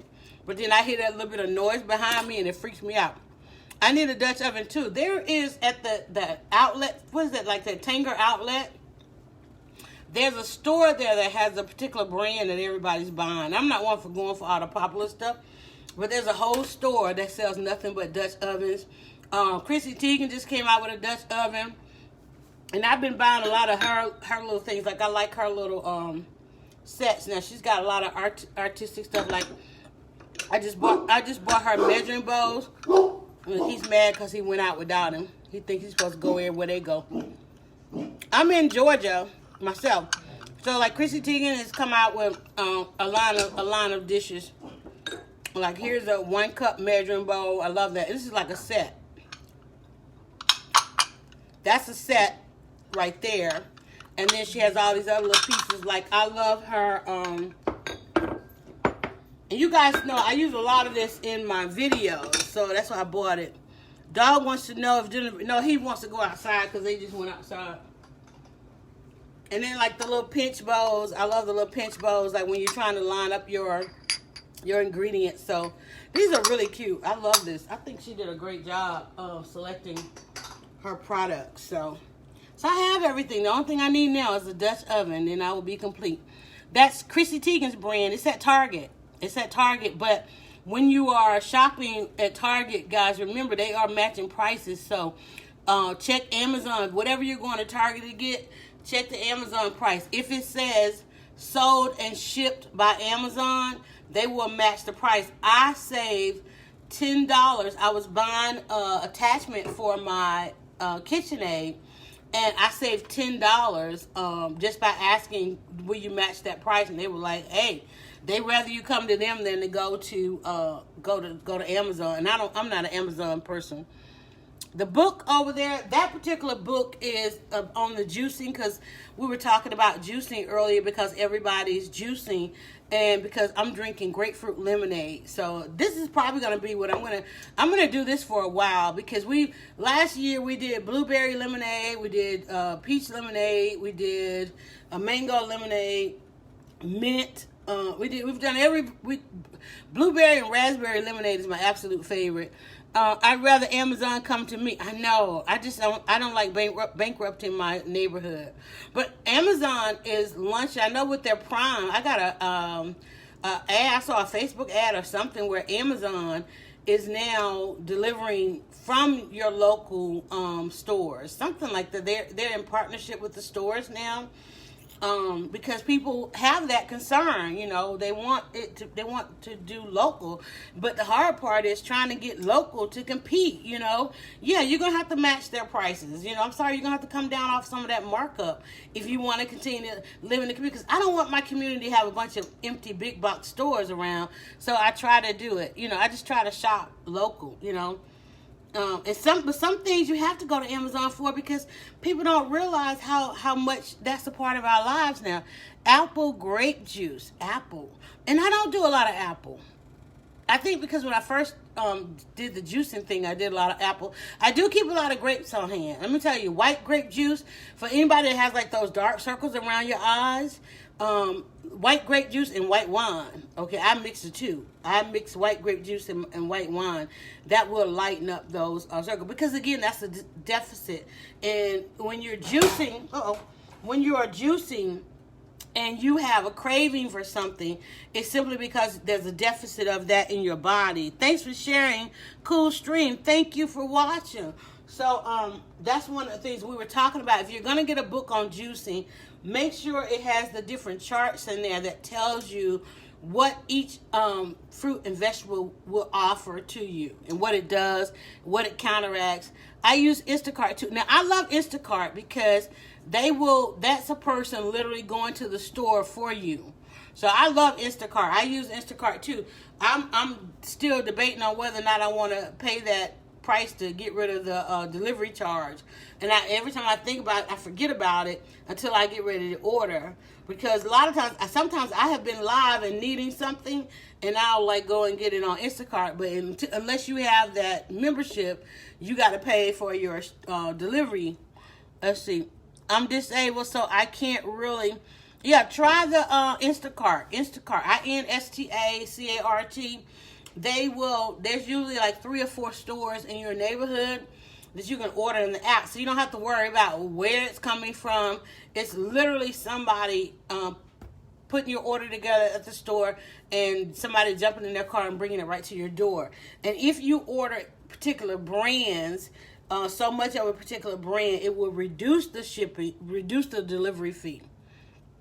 Yeah, because I know I use it. They go to like Publix, they go to Aldi, they do your Aldi shopping for you, and they added a couple of others. Although again, remember I said Amazon is competing with them, where Amazon is now going to your local store. So keep that in mind too, because let's see, yeah, that was me that said I use Instacart. Yeah, think about it, because Amazon is now doing shopping locally for you, meaning that it's not coming from you don't know who or you don't know where. They are now allowing you, and I think it's with the Amazon Prime, that there's an app if you want to shop local. And they partnered with those. It was like a whole list of stores. It was pretty much every store in my neighborhood that was on there. Yeah, I don't do Whole Foods. I just don't. I just feel like Whole Foods does too much. I would rather go to the small vegetable stands. And I know for a fact my neighborhood embraced a vegetable stand in our neighborhood, and they have now tripled in size. They started out as literally a vegetable stand at a closed gas station. They then bought the gas station, remodeled it, and now they've had several additions to that. So it pays when you support what's in your neighborhood, what's cooking. And if you're really lazy, there's always Grubhub. I know that's right. We were at the hospital. My aunt was in the hospital over the holiday, and we ended up ordering because nobody wanted to leave the parking lot to go try to find food. And we ended up eating something that we had not yet tried, and so that was pretty good. Let's see. You've cut into that cornbread with the quick girl. We done cut in the cornbread. We done ate the cornbread. Where you been? You must have stepped away. We done ate a whole slice of cornbread. Look, did you tell? I done ate a whole slice of that cornbread, honey. Okay, and had to drink something behind it. That's some good thick cornbread, I'm telling you. Yes, cornbread came out really good. I'm proud of it. And I hadn't made homemade cornbread. Again, still, guys, while we're talking, we're reducing some pears here. Trying to make some syrupy jelly, something, another, whatever, you know. But again, this is an accidental dinner. A new cycle of people are coming in, guys, on Facebook. You think I'm streaming along, but I'm also on Periscope, and a new bunch are coming in asking what we're doing. So I have to repeat myself, and I could really say goodbye to you guys on Facebook, but y'all are hanging out, new people coming on Facebook as well. And you can also watch on Twitter. If you don't want to do Periscope, if you don't want to create a Periscope account, you can watch any of your favorite live streamers on Twitter. Those that have Periscope and Twitter, when you go live on Periscope, you're also live on Twitter. Okay, so people, if you're wondering where people are coming from, they're watching you a number of places, and you know, whatever you have on Twitter, there are other platforms that are picking that up and running too. Because I know sometimes I'm like, where did those views come from? It's because they're on other platforms. You want to be my taste tester? What you got? I got black eyed peas. Okay. I got cabbage. I got candy yams. And I got cornbread. Everything with the candy yams. This is everything but the candy yams. You want it in a, I'll do it in a bowl.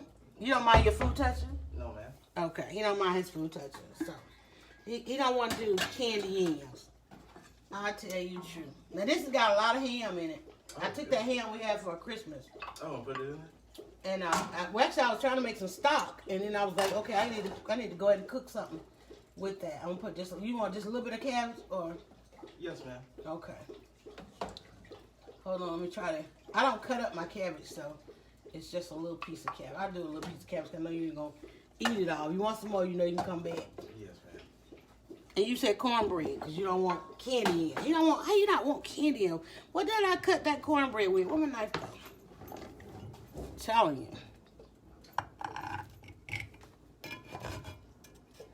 And then the cornbread is made in the cast iron.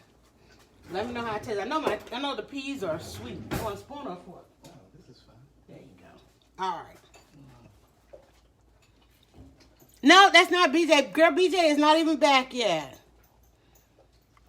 That's Mason. That's not BJ. Honey, BJ is expected back at the end of the month.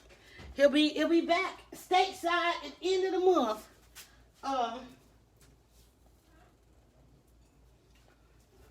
So yeah, we had to do holidays without BJ. So I can't wait for him to walk through that door, girl. I can't wait for him to walk through that door. I'm trying to be the mommy that the military mommy. I'll do it that way. Many of you probably know what I'm going through. He's been gone about 6 months, and he's due back at the end of the month. We got his shipment. He shipped his clothes home, so we got a big old trunk sitting here. Right? No, that's not him. You have not met. You know, haven't met. That's the daughter's betrothed. That's the I don't even know how to say it. It's my daughter's boyfriend. And that sounds funny saying that, but he's such a great little guy. So I'm doing that. I'm in that lane too. I tell y'all, honey. So yeah. No, that's not BJ. I got a big old trunk. He's in a big old trunk of stuff, so he should be not far behind it. Hey there, Lynette. All right, guys, it's starting to settle down a little bit. Periscope keep jumping up and down. It's starting to settle down. I wish I had you guys on something where you can really like look over the dishes, but everything's cooling off now, so I guess I can head out of the kitchen. Even my cast iron is getting cool. I didn't take the cornbread out because I still wanted that heat to go through there. Should I turn it that way so you guys can see it? Is that better? So you can see the cut? Yeah, so we got a little bit of stickage right there. But other than that, I mean, for the second use of the pan, I think it's doing pretty good. And it said pre-seasoned, but I still season my pans. And basically, everybody pretty much knows when you wash your cast iron, don't do a whole lot with it. Don't let them soak. Certainly don't let them soak in the water. But they clean out really good. The more you use them, the better. And when you wash them, you literally have to put the oil, not just inside, but you have to put the oil all over the pan. So you have to oil the top, the sides, the bottom, the handle, everything gets oiled before you put them up. So understand that. And then when you that's why a lot of people will heat them to bring them to temperature, because then you've got to cook some of that oil off. Now think about that too, because when you're putting that oil on there, if you're going to use it right away, make sure, because you have oil on the bottom, if you was to put them on top of the stove, that you make sure you wipe that off really good. Otherwise, you get that little smokage thing going on. So the last thing we have going here is breaking down these pears. I'm going to go ahead and take this lemon out of here because I don't want to break that down in there. So we're going to take out the lemon. And then, so this is, my pears are breaking down. I'm just going to try to get a little bit of jelly out of there. That's all. And I'm wondering, the grapefruit actually cooked off. Because the grapefruit, I can see the grapefruit kind of around the side. So, but that's it. All right, y'all, I'm tired. We've been here long enough. Everybody have fun? I hope everybody have fun. It's soaked. What soaked it? It soaked it? What I miss? Oh, the oil on the cast iron. Please become my #1 fan. Yes, you can become my #1 fan.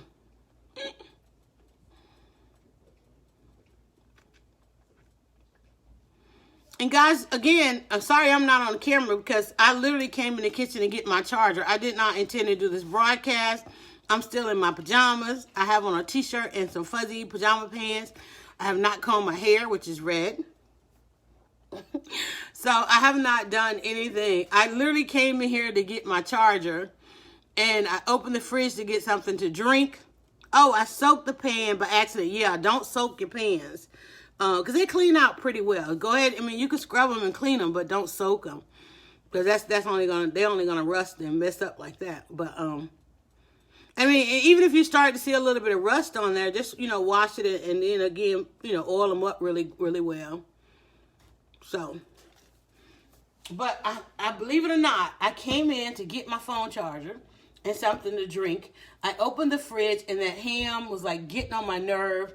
I was like, I gotta do something with the ham this weekend. It cannot go another week in that fridge. And from that, we ended up with black-eyed peas, cabbage, candy yams, and cornbread. And we got some leftover meatloaf if anybody want any meat. But there's enough ham in both of these pots that you don't need any meat. Can I say bye now? Any other questions? I've been answering questions all day about this food. And then, because of all of that, we ended up making this gorgeous cornbread. Oh, my God. And the cornbread's got like a nice salty top because of the butter. I know, Miss Shawana, we're still here. I'm going to hit the stop button, y'all. All right. Bye, Periscope. All right, Facebook. Bye, Facebook.